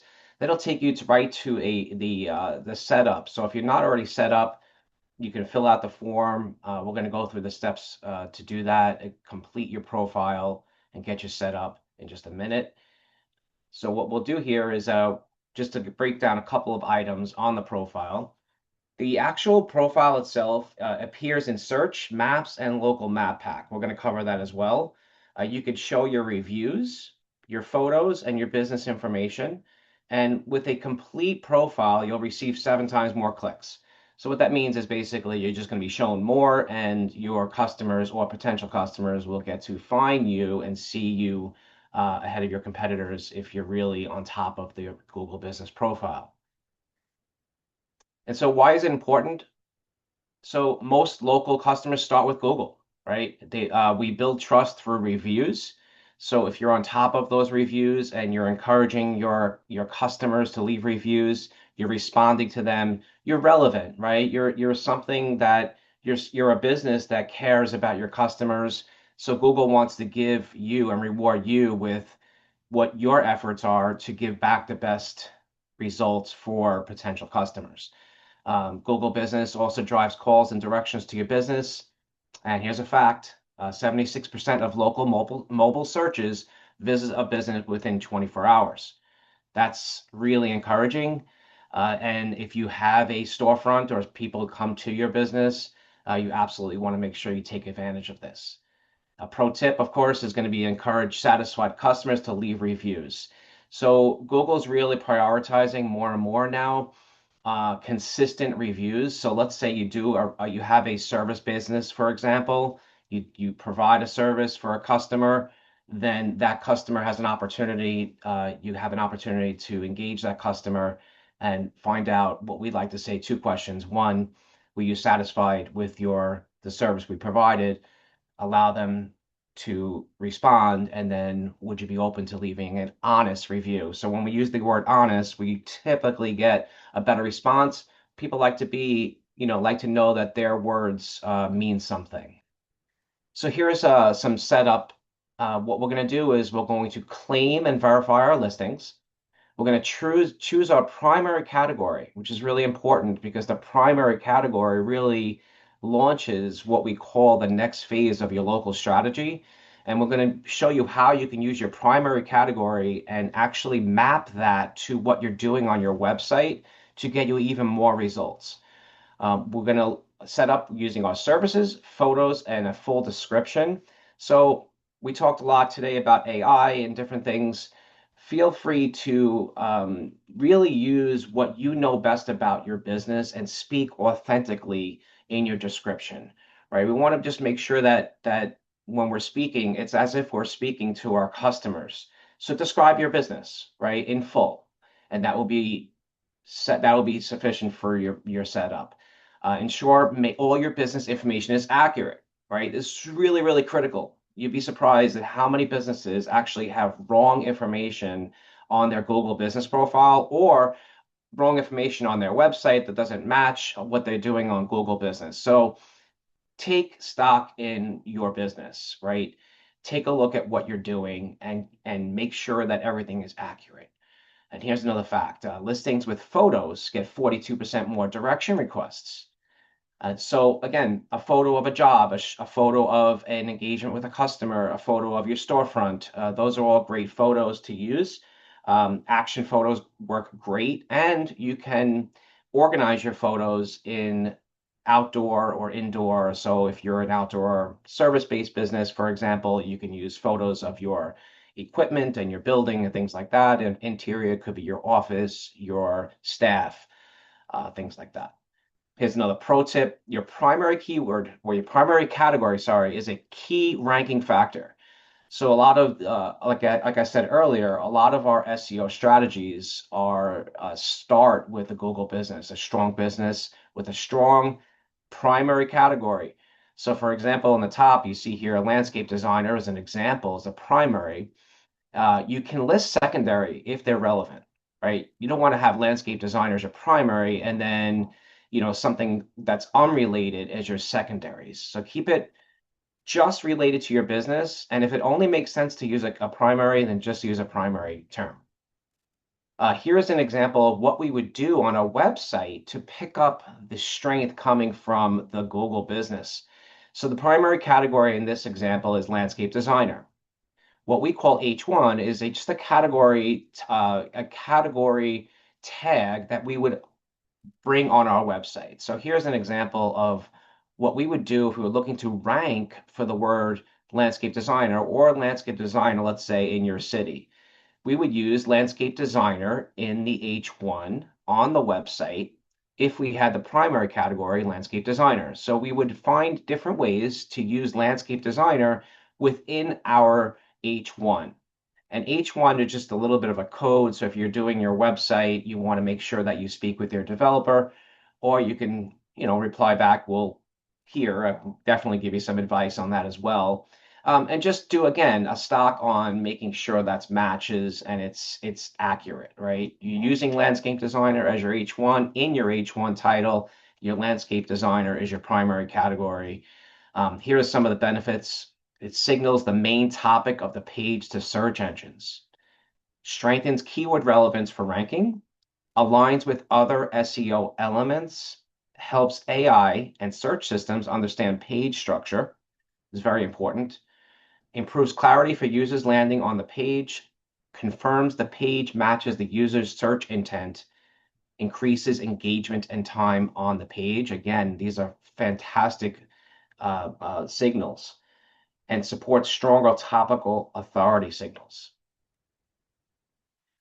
So here's some optimization strategies. Obviously, we want to keep everything updated, make sure it's accurate, post your photos and your updates. Now, you'd be surprised at how many companies and businesses don't realize that there actually is a posting tool within your Google business page that functions similar to a blog as it would work on a website. You literally can post updates, articles, offers, just news or information right directly within your Google business page, which really is a pro tip because most businesses don't do this. And if you take stock in this and compare those against your competitors, you might actually get a little bit of an edge if you're consistently posting to pick up additional traffic and ranking for your business. Timely response to reviews. We like to say within 24 hours, right? It works. So I don't know if there's anyone out there that may have received a review or found out about a review 6 months or a year later. That's not really a good way to engage with your customers, to show your new customers how much you're on top of your business. And more importantly, showing Google that you are the go-to business for this category, right? You're on top of your customers, you're on top of your responses. And so Google's going to reward you and rank you according to how you respond and your timely reviews. There's a fact here is that active profiles generate higher engagement, right? It's just, it happens. We're on top of our Google business page every single day. We're on top of all of our clients' business pages every single day. There's something that can be done at all times. Here's a pro tip: use the Q&A section with real customer questions. This is totally a legitimate service and something you can do yourself without actually hiring a marketing company. So what that means is there's a Q&A built into the business, right, manager. And you actually can create, let's say, or use your personal profile email, right? And you can present the question as if you're a customer, and then the answer, you'd log in as the business profile and answer that question. So in this case, if it was the landscape designer and I logged in as the customer, I can ask, do you offer retaining walls or custom patio backyards in my area or in city? And log out, log in as the business and answer it, right? This is a legitimate strategy. Google wants this, believe it or not, to get your questions and get more information out to your customers. It's a fantastic strategy. It's a pro tip. So the benefits of the page, the business page, is more phone calls, more website visits, more directions and walk-ins. Now you can link, and you should track as well, your website analytics to know what is coming in from your Google business page so that you can effectively, measure that against some of your marketing. Of course, more directions and walk-ins if you have a storefront and offer a service. And here's another fact is 88% of consumers trust online reviews like personal recommendations. When I first heard that, I said, wow, 88% of consumers trust online reviews. That's amazing. Pro tip, upload real job photos and project examples. Again, action shots. So for those of you that already have a business page, right, and you are getting calls, you go log in, you see in your performance of your Google business that things look good, right? Month to month, year to year, I see some increase. It looks like everything's okay. Well, take stock in this pro tip section. Here's a few areas that we recommend as pros to really, really, really stand out, to really get the needle moving, right? Detailed service descriptions for each pillar. So within the Google business page, you'll see services, and you can add all of your services that you offer within the profile, and then each one of those can have a description. I would say 95% of businesses miss this or not even aware. Now you are, so you should log in and take a look, take stock in your account. Align your website with primary category. We mentioned that. Embed your Google map on your website, especially if you're a local business, right?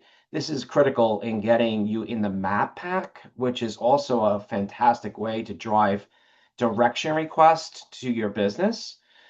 Post regularly inside the Google Business Manager. We talked about that. Again, a fantastic signal to get ranking. Respond promptly to reviews with meaningful responses.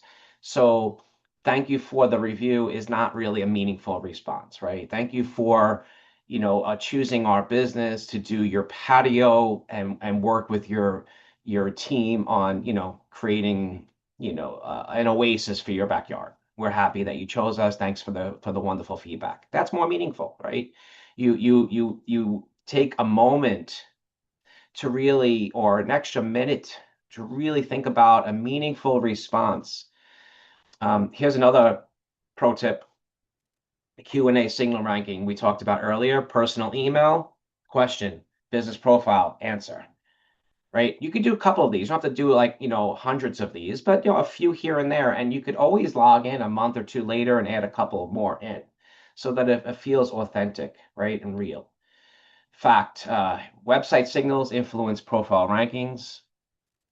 And pro tip, choose your words carefully. So this is really important too. For those of you that get a bad review.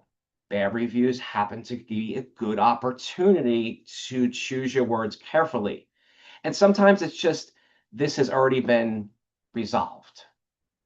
Or if it really legitimately is a wrong review, there's no way this person was even introduced to our business. We did any kind of business with this person and it's not relevant in any way. You can actually, there's 3 dots within each review that you can flag that, and Google will review it. So in some cases, you will get that removed. A lot of times it's not, but you could try. And so we'd like to say, look, your customers and your potential customers, they read. Everything is public. So just be, choose your words carefully. Your Google business profile, as we say, is your digital storefront, right? It's up to you to keep it updated. Take advantage of some of these really high-end pro tips that will move the needle. There's something in here for everyone. And even if you're not a local business, you should still have a Google business page because you can utilize some of the service sections to match up and map what's happening on your website to keep it really accurate. And of course, making sure your business information is absolutely accurate. If anything changes, your phone number, your service offering, your address, anything like that, you definitely want to make sure that you are always taking stock in your account.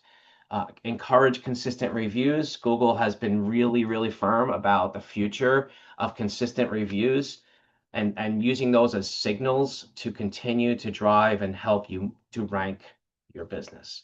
And like I said, take stock often, check your Google page for suggestions. So what will happen is that Google from time to time will evaluate your business and suggest edits. Those suggestions sometimes are not relevant. And so you definitely want to make sure that you're not being listed for something that you do not do. And if there's another opportunity, it might be listed in the suggestion as well. Plus, a competitor may try to suggest something that's not true, and this does happen as well. So stay on top of things and make sure you take stock often. The last fact I'll leave you with is the top 3 map pack listings receive the majority of clicks and phone calls and business.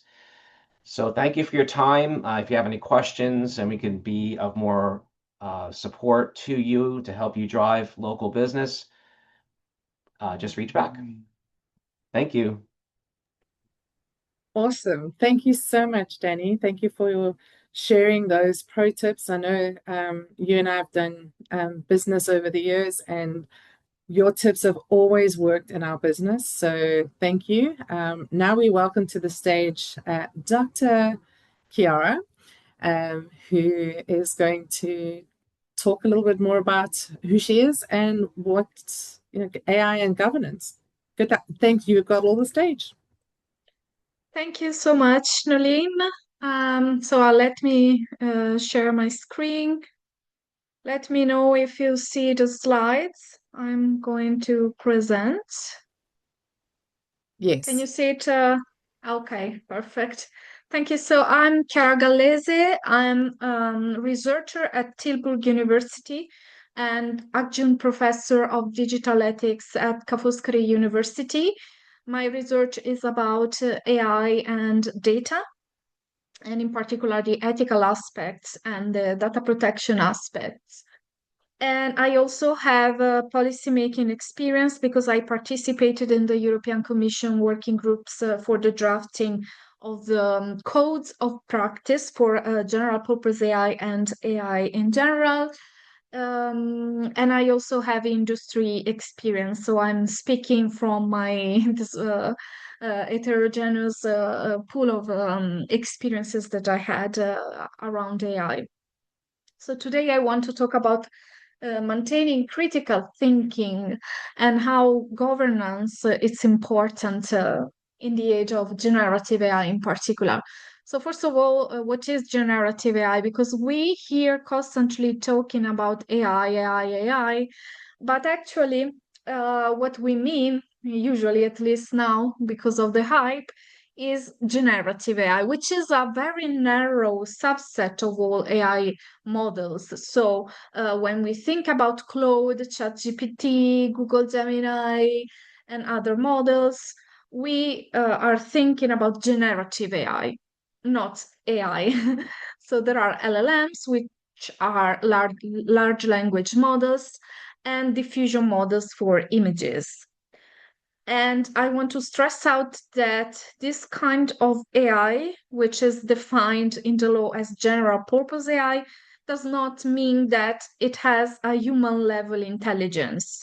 It's a very narrow type of AI, which is only suitable for certain uses. So this is how an LLM work. Basically, it's a reduction. Of course, it's very it's just a very brief description. You see that they are just glorified word predictors. This is how they basically works. They make a calculation on what word is more probable than others, following a certain word, a certain phrase. It's actually based on token, and it's based on your prompt and on the training data. So you see, it's like a spectrum of probabilities, and the LLM makes just a prediction, a statistical calculation. And as I said, it's not just the prompt, but it is also the training data. So what data was used to train these models? And you can see this is an article that Gary Marcus published a while ago. He showed empirically how with Midjourney and other diffusion models, with just a very simple prompt, you could basically retrieve copyrighted materials as they were in the training data. And this also demonstrated that they used these protected materials, but that's another story. The problem is that they are not intelligent, they are not original, they are just repurposing what is in the training data together with your prompt. So it's not magic and it's not intelligence. Now, what is the problem? In this study that was published last year, I think, was it in September, I think, um, it was shown how people actually use ChatGPT for. And you can see that most of them, like almost 30%, use it for having practical guidance or for seeking information. And this demonstrates to you that it has basically surpassed Google search as a tool for information, for solving problems. You see that another 24% use it for writing, which is actually basically the only legitimate use because it's a language model, so it is made for writing, but we need to be very careful because what does writing means? If it's to plagiarize a thesis or a dissertation, then we have a problem. But I think most people use it because they are not native language speakers, so they need to improve their grammar, their syntax, their self-expression, in writing. So for them, it's difficult. And part of them also use it because they feel not very confident in their own skills. So we have actually a problem. A word predictor, a glorified word predictor with no actual intelligence is making a calculation over what word goes well with another word, and we are basing our own life on it. So we ask suggestion to that. Not only large language models, so models made to give you a textual output are a problem. We also have a problem of AI slop and the internet filled with these fake images to which most people believe because they are not yet used to the fact that deepfakes are becoming more and more credible. So we also have a problem of deception and lack of transparency. I think it was like 1 or 2 years ago. If you search on Google a baby peacock, you would see this image, which is completely made up because baby peacocks are all brown and they look like ugly chickens and not as cute as this image. So basically, you could not retrieve a real image of a baby peacock because the internet was filled of AI slop. And this is, of course, a problem for our understanding and our information, right? And we use LLMs and we use AI to retrieve information which are basically false. We also are using those LLMs in critical matters, in critical contexts, such as war, but not only war, also healthcare. It has been said, it has been disclosed that Claude, which is another type of LLM like ChatGPT, was used to plan the raid in Venezuela and also to plan and coordinate the strike in Iran most recently, right? And of course, this is a problem because, as I told you, it's not an intelligence tool. It's not. It's just a word predictor based on statistical calculations. And this leads us to a phenomenon known as automation bias. I'm sure that a lot of you, like me, were deceived by Google Maps, by the navigator, the GPS, which led them in places where they were not supposed to be, or in streets that were too narrow. It happened to me in Spain, and I really don't know how I got out to that street. Or in places where if you go, you will take a ticket because it's only reserved for residents. So this is called automation bias. It is the tendency of relying on AI systems, on automated system, and trusting them because it's just comfortable, even if you are more competent and knowledgeable and you are an expert on that. And this is becoming a problem more and more especially when AI is used in everyday life in a continuative manner and to automate especially repetitive tasks. And this, unfortunately, has already caused several problems. A university rector has renounced to a honorary doctorate, a PhD, at the University of Amsterdam because it has been discovered that her inaugural AI, speech was based on AI, and she used fake quotations from Einstein, for example. So several of the quotations that she used to inspire students were actually not correct because AI just predicted that that quote would go well with her speech, but the quote was completely made up. The same happened to lawyers in many countries. The first was a New York lawyer who had to apologize and also was fined. And also, it happened to many consulting firms, such as Deloitte, which was discovered twice in using fake references in multimillionaire reports for the government, for example, in Australia and in Canada. And also, unfortunately, we are now embedding these LLMs into the so-called AI agents, which, this name agent is making you believe that it's actually someone who has agency, someone smart, but it's not true. It's just the word predictor that I told you, making this predicted instruction based on training data and prompts and some programming, and it's not understanding the context, it's not understanding the task, it's just predicting what word would go well in that situation, which is a terrible idea for a company. And we have seen that in a headline. For example, Canada Airline had to pay because its chatbot was led to give a discount or a bad advice, and so this had some consequences.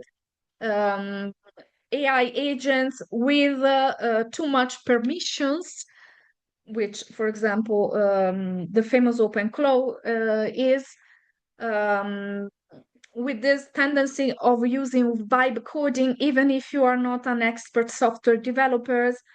It has led multiple failures into companies, like, for example, deleting the entire software database just like that. And then, of course, it's programmed to apologize and say, I'm sorry, this is a catastrophic failure on my part.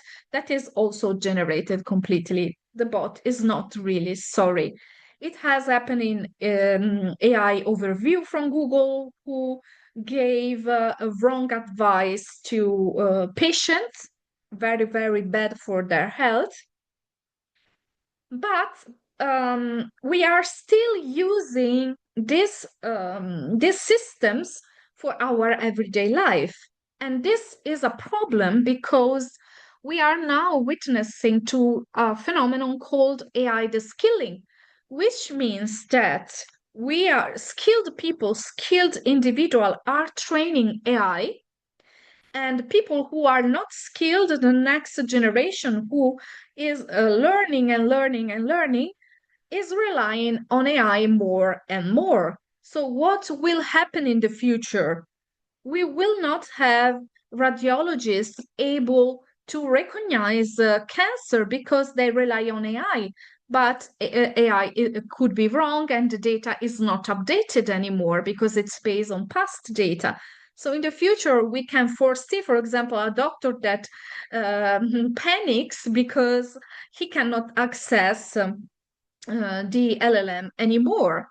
And these LLMs are deployed into GP offices more and more. For example, in Italy, there is a pilot about that.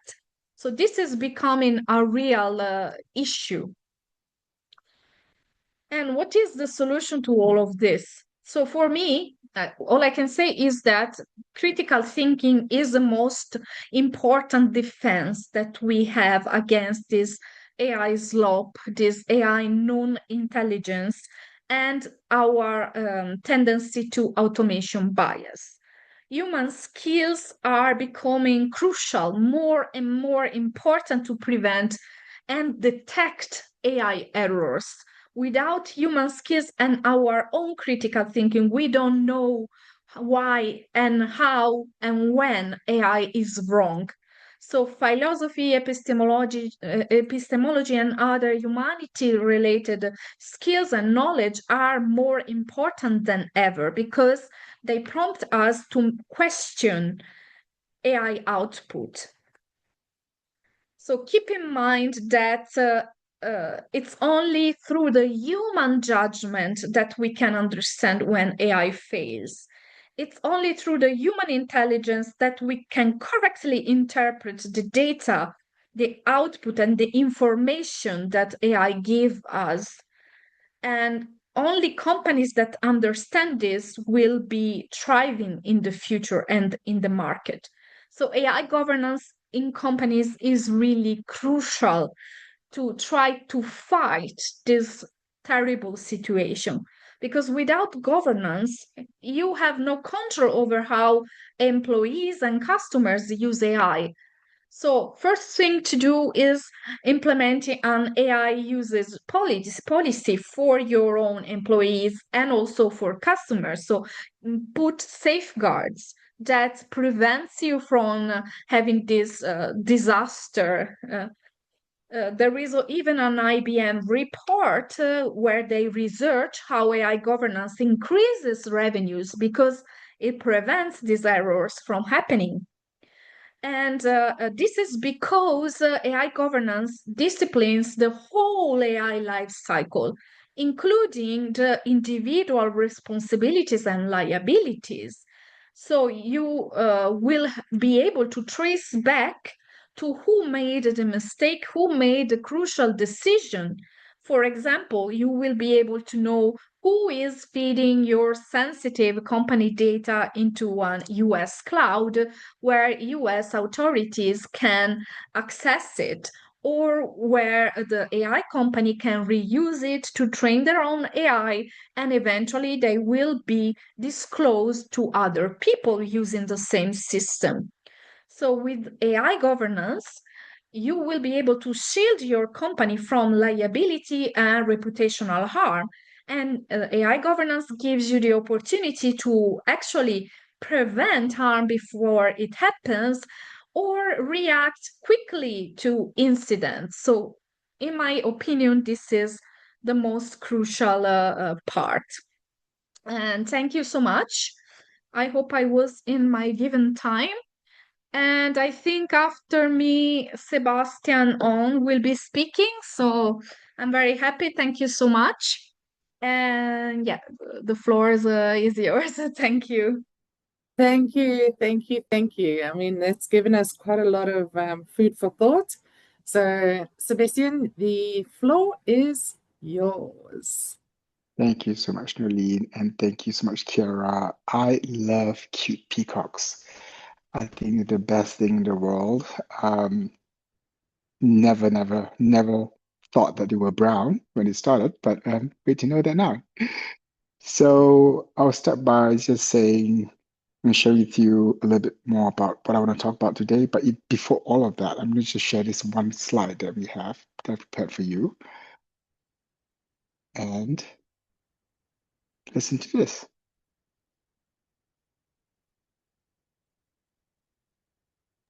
No audio. You don't hear the audio? No. Let's see. My audio is on full volume. Let's see if I have to put the volume through.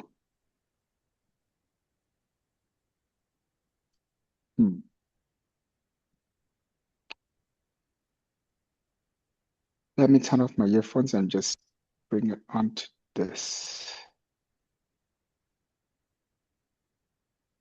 One quick second.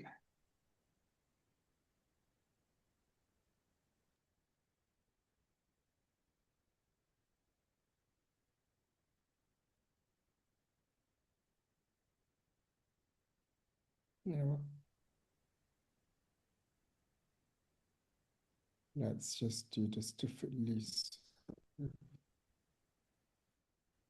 And all right, so I've changed my speakers to something else, so you should be able to hear it. Now let's give it a shot again.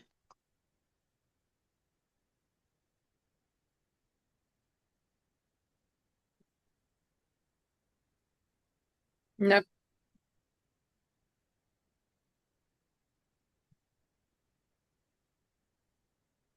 Do you guys hear anything at all?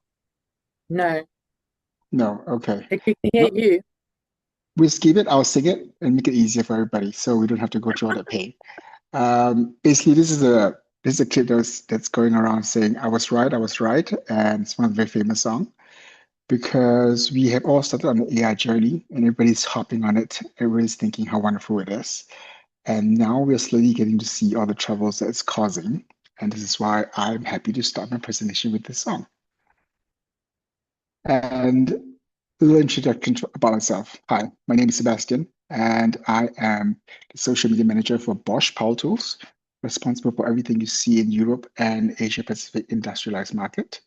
So what I'm going to talk about today is very simple. We're going to share about why is AI content something you should pay attention to.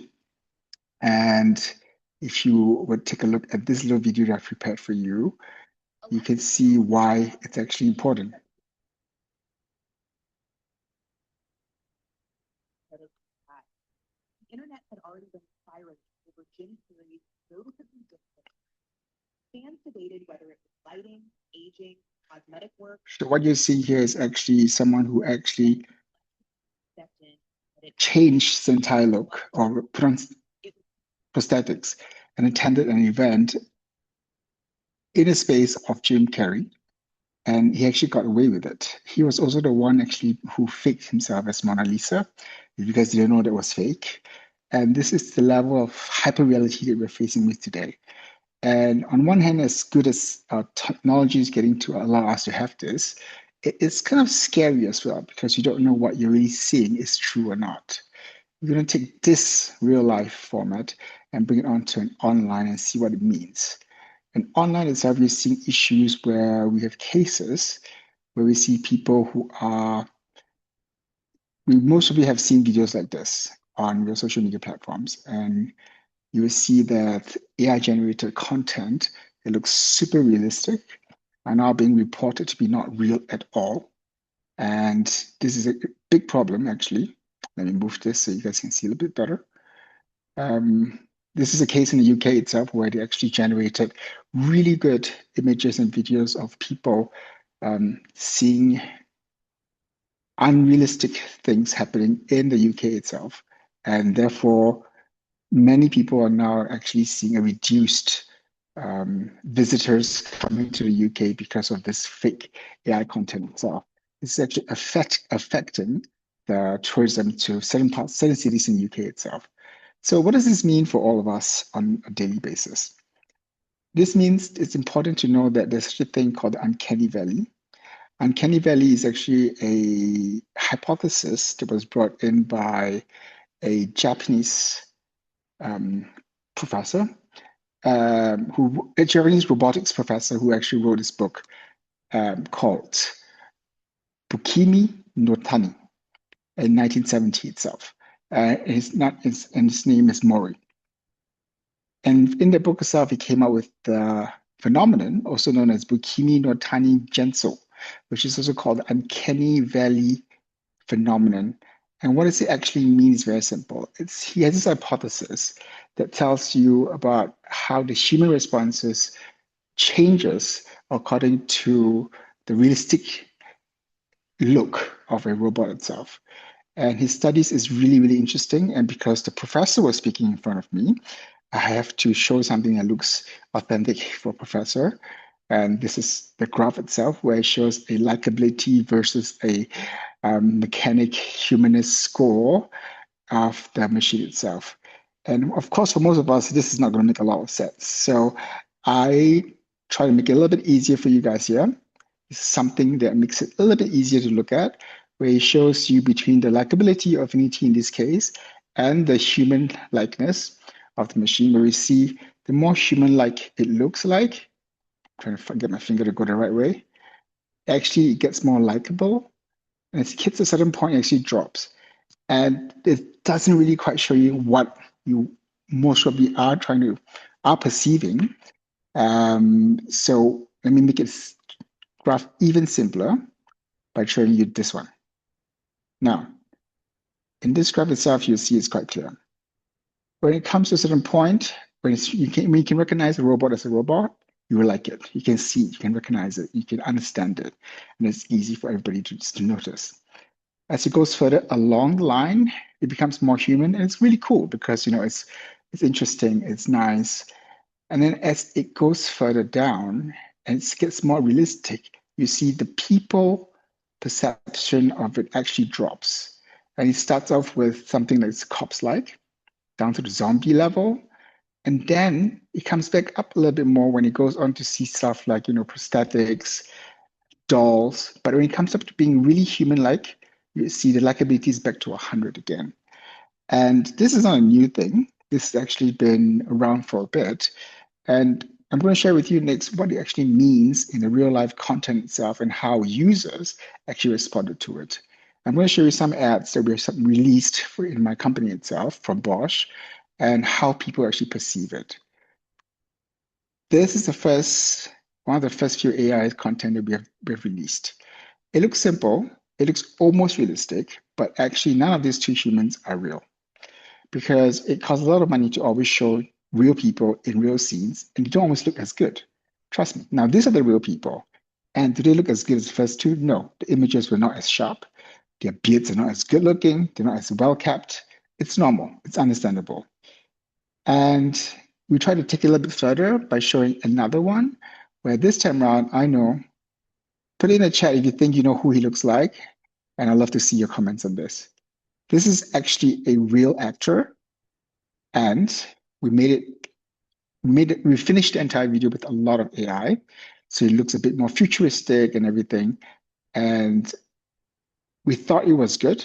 Wanted to launch a new product with this, but the users have a different perspective altogether for this.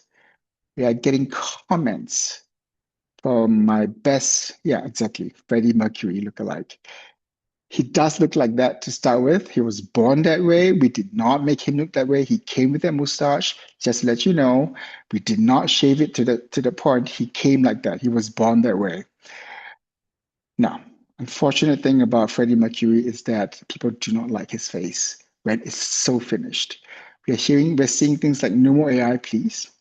AI stop. AI sad smiley face. And then the worst and the most heart-wrenching comment is when our own users are saying, were there no real tradespeople to film? Are the tools as low quality as this AI effort? And then other ones like, not the AI, lost all credibility for me. These are not touched up. I didn't went in and edit this. This is our screenshot, because you have to capture the results and the data. And very simple test that I did, because I love testing everything, is to then move the ads a little bit different and make it like this. Same Freddie Mercury person, but this time around, we stopped finishing the touching. We stopped touching up the finish on his face. I could just back it up here for a bit for you and give it a little pause so you can see. You'll see his mustache is a little bit less clean. The eye bags are showing. The smooth finish and the lightening of his skin tone has all been removed. He still looks as Freddie. The eyebrow is not that clean anymore and sharp. All the lines are now no longer as sharp as before. He's got a nice jawline. I'll give him that, and a good chin, but that's not the point. The point is that at the end of the day, the users are more important, especially for your customer segment, on whether you should incorporate AI into your content creation or not. And if you think this is a one-time off case, I can tell it's definitely not, because right as I was doing research on this topic itself, I can tell you it started off as early as in the 1988 animated short movie Tin Toy from Pixar, where they showed a baby. And this is where the entire movie industry actually talked about uncanny valley and took it more seriously because they're seeing that, oh wow, this is actually giving me the creeps. And if you don't know about this movie, let me bring you to some other topics. Other movies you most probably have definitely seen. In the 2024 animated movie, The Polar Express, I'm sure you've definitely seen it before. Several reviewers, not one, but several reviewers have started calling them eerie looking. The eyes are almost dead zombie-like, are some of the words they use. And then if you move on to the Sonic Hedgehog, this is even more interesting. In the 2020 Sonic movie Sonic Hedgehog, it was delayed for 3 whole months just to make the character less human-like and more cartoonish. This is after an extremely negative audience reaction to the movie's first trailer. And just to bring it back home for you guys a little bit more, because, you know, of where we are, The Lion King in 2029, which is a remake of the 1994 film that featured photorealistic digital animals instead of the earlier movies' more traditional animation, divided the critics about the effectiveness of its imagery and the message. Now, last but not least, we're going to look at something that most of us know if you play games. The 2021 movie Final Fantasy, we are seeing very realistic graphics of the people. As you, Andre, you got it. But we show very good computer animated feature movies and characters, and how we show almost near realistic but imperfect visual depictions of the human characters itself. Now, the Guardian critic Peter Bradshaw stated that the movie animation is brilliant, but I quote, the somnily realistic human faces look strictly phony precisely because they are almost there, but not quite. So bringing back to the point of uncanny valley, if you want to feature AI in your content or you want to use it in your content for anything, it's great. But do not attempt to replace human too much for it, because human responds to human, human like human. Not always, but we try, you know. But if you're going to replace human, do not forget, you're telling your users who are going to buy your products that they're replaceable with AI. It saves you cost, but it may also lose you clients. On that note, I'm going to say, so what? So what if you're going to do it, or what if you're not going to do it? Very simply, AI is like water, like fire, or like the internet. It's a great tool. However, it's a bad master. So always consider deeply about what you're losing and what you're gaining. It's a great tool definitely for ideation, research, summarization, translations. We've used this very successfully and saved us millions of dollars every year. However, we have to always remember this part. It must be human-led, human-reviewed, and human-tested. Because after all, it is a tool. It is not you. And what does this mean for you? It also means by educating yourself on what AI content looks like and how realistic it can be, you have to remember that not all content that you see are real. Be very careful, because if you look at this, you would have thought that, oh my God, it's all real. But this is from a very good source where it tells you what is real and what isn't real. And if your content pillars is making people question about the reality of it, what makes you think that you as a brand can be fully trusted when people are doubting your content? On that note, I think I'm done. Do you have any questions? Put them in the chat. I'm more than happy to just answer them. Otherwise, back to you, Noleen. Thank you so much. You've given us a lot to think about and to make sure that we don't overly animate ourselves in the digital space. Last but not least, today we have Nox, who's joining us, who's going from Bloom Marketing, and she will be taking stage, I'm hoping any moment now. But I think if you have any questions, there are some of the speakers staying behind. Some people have had to leave, but reach out directly to the speakers on their LinkedIn profiles. In the chat, I did drop the file. Click on their LinkedIn logo and you can connect with them directly. So Nox, if you can turn on your audio, the stage is yours. Fantastic. Can you hear me? Can you see me? Yes, we can.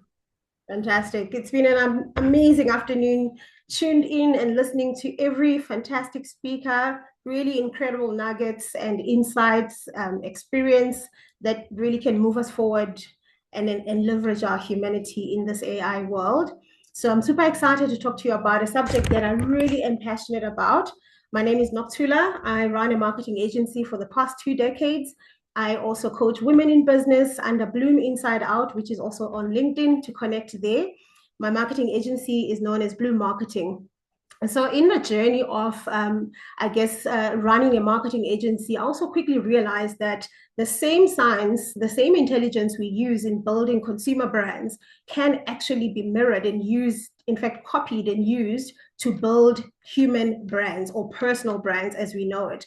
And I often then say to the boss ladies that I coach or the women that I have an advantage or a privilege to work with, that you cannot build a personal brand without the person being clearly presented in terms of bringing the human element part of yourself or being yourself into building your brand. And it sounds like when you say build your brand, it's an external, you're bringing something external. Personal branding in the world and the age of AI is actually about enhancing who you truly are and showing up in this world more authentically and really just being true self. And so I've packaged it in a framework that I use pretty often, the 3 Ps of personal branding, which is packaging yourself, positioning yourself, and profiling yourself. And this kind of helps for those who obviously haven't gone through marketing 101 or they don't work in the marketing space to make it easier to apply on an everyday basis. So the AI can actually create content every single second, if not milliseconds. What it cannot do is regenerate your lived experience. What it cannot do is bring about the activation of your purpose because it doesn't know your purpose. And so in packaging yourself, the way I refer and I look into it is, if your title is going to change, and often we change titles. I mean, I've got a background working at Unilever as a brand manager, and right now maybe obviously a CEO of my own agency. Who knows who I will be in terms of titles in the next few years? You may be a CMO for a bank or a particular brand. Now, if you build your brand around titles do change, and they change sometimes without warning. You know, companies shutting down, you being retrenched. And so the most advisable way to build a brand is using your purpose. And it actually begs every single person to then do the inner work of saying, who am I? What am I here in this world to deliver?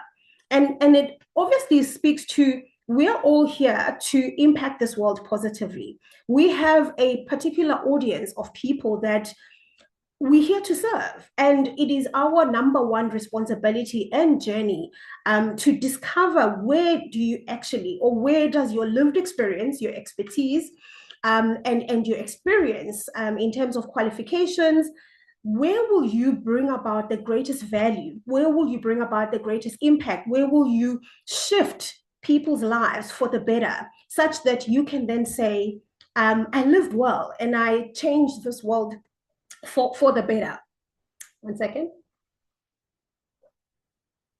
So in building your personal brand, in order to enhance and leverage the human element of who you are in a world where everyone's content is the same because it's copy-paste, same ChatGPT prompts, it is about really sharing your story and your experiences from your world's perspective, from your life's perspective, from your insights and experiences that you've gone through, whether in marketing, whether in law, whether in other engineering. you could have two engineers that don't have the same perspective, don't have the same influence in terms of how they became who you are. So in packaging yourself, it is purely about a clear articulation of who you are, who are you, what do you've got to offer? What have you got in your hands? As Zama said earlier on, from the expertise that was shared in terms of Google and digital marketing, from businesses that you've built and what you've learned in those businesses, and you sharing those nuggets and insights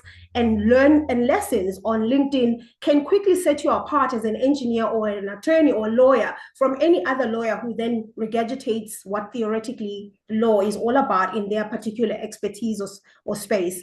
And so asking the third W, which is why. Why am I here? And why am I planted where I'm planted right now in this industry, in this sector in South Africa? And wherever you are planted, you tend to have the front row advantage of seeing what the challenges are in that space. And that's where your opportunity to add value, to solve problems, to move society and community forward can really be then a space where you activate your purpose. So packaging yourself based on the foundation being your purpose is that you can actually grow and sharpen your impact influence in society over decades, even if you change your title, even if you shift from a position in the company where you work currently. And that is how people will then know you, that in marrying your expertise and your experience in this particular industry and field with solving community problems and shifting society forward, and marrying those two presents you an incredible package. And then positioning is how you want to be seen and how you want to be viewed and how you want to be received in terms of the spaces where you are operating. Now, brand positioning strategies in building what we call consumer brands has about 8 DNA strands that you kind of have to think about to refine your clear space that you want to carve and own. And so it starts with which industry are you in, sector or area of expertise are you in? And then it looks at also then what are the competitive space that you're operating within. Second, you look at who's my target audience. Who are the people that I really want to serve?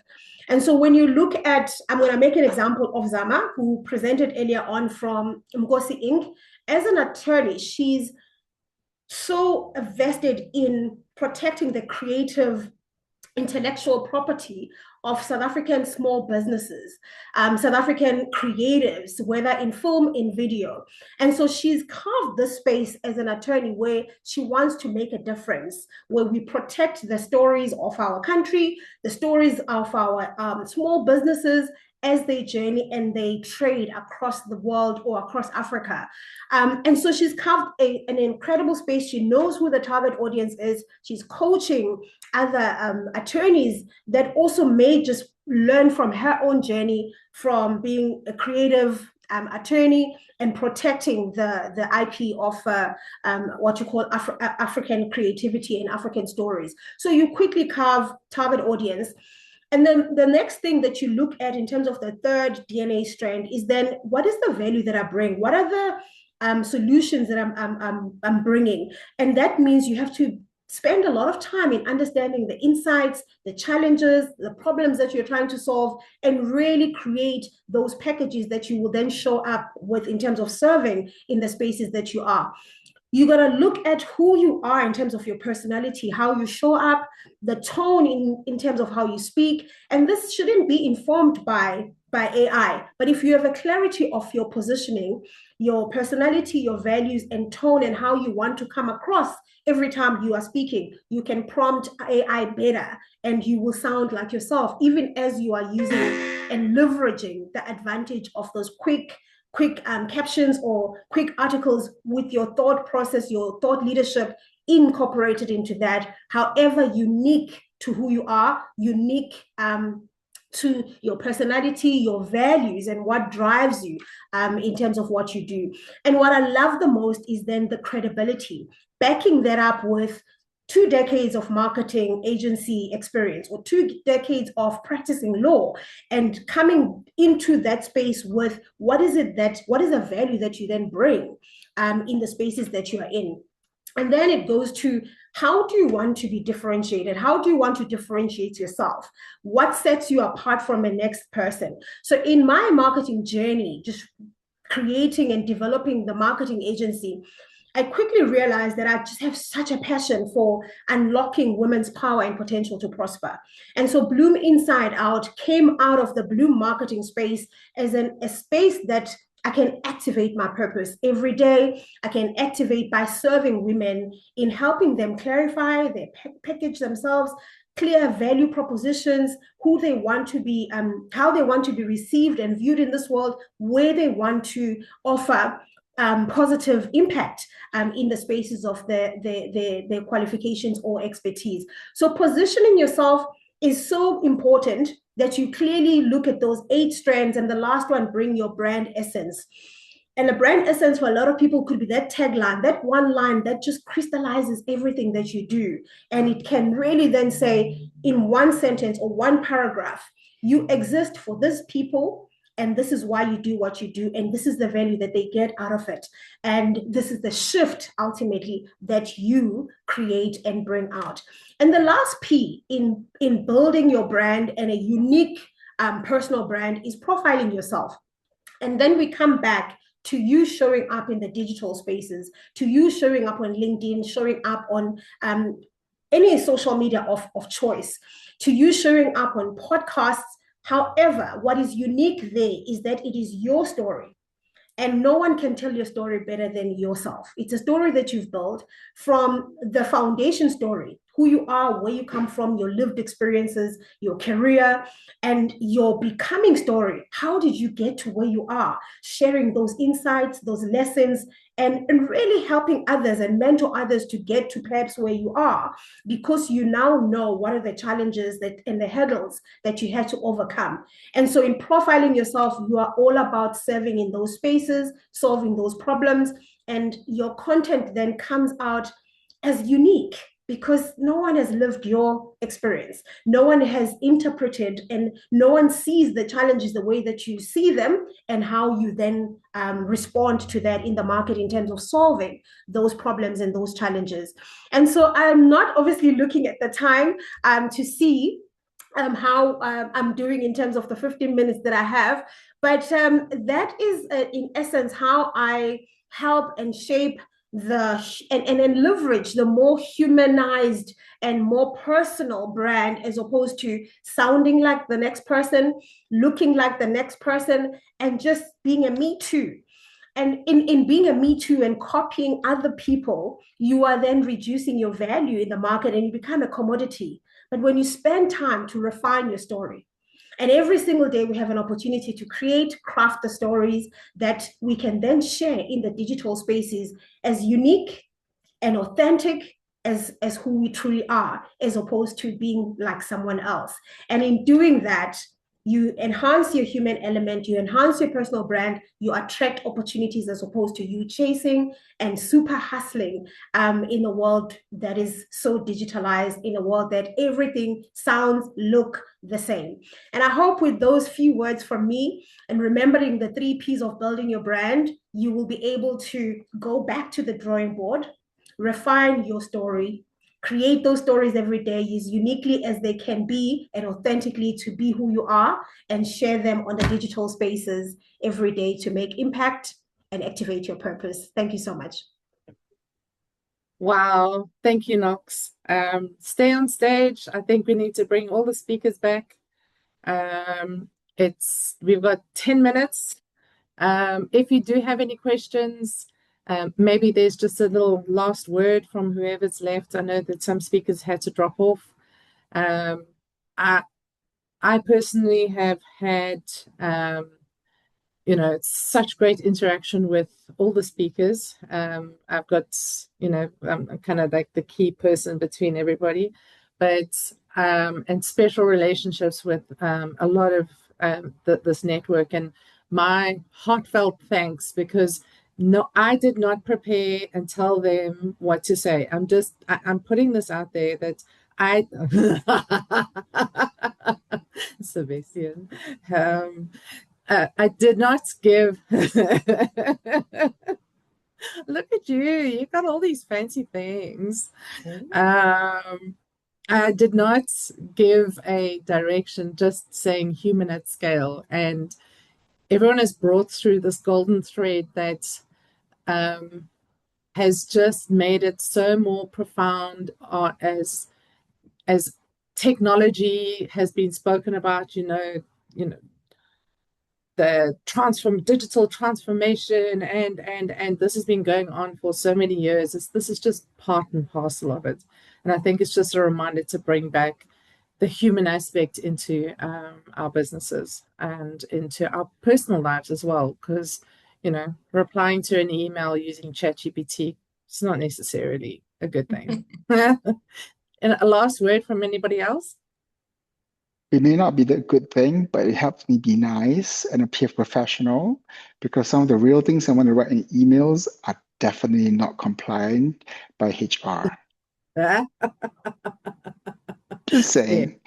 Yeah, I know that is true. Nox, do you have a last word? I know you did just speak. You're on mute. Yeah, last word. Yeah, I've said a mouthful.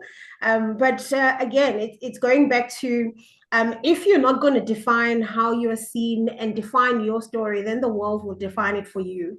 And it might be a story that won't serve you. So it's important that we all take time to create and craft and articulate our stories for that impact that we want to see ourselves, as opposed to letting other people tell our stories. And that is what we call branding. Storytelling. Tell your story, share your story every day, uniquely, authentically, as best as you can. Thank you so much, Knowles, for this. Thank you. Glenn?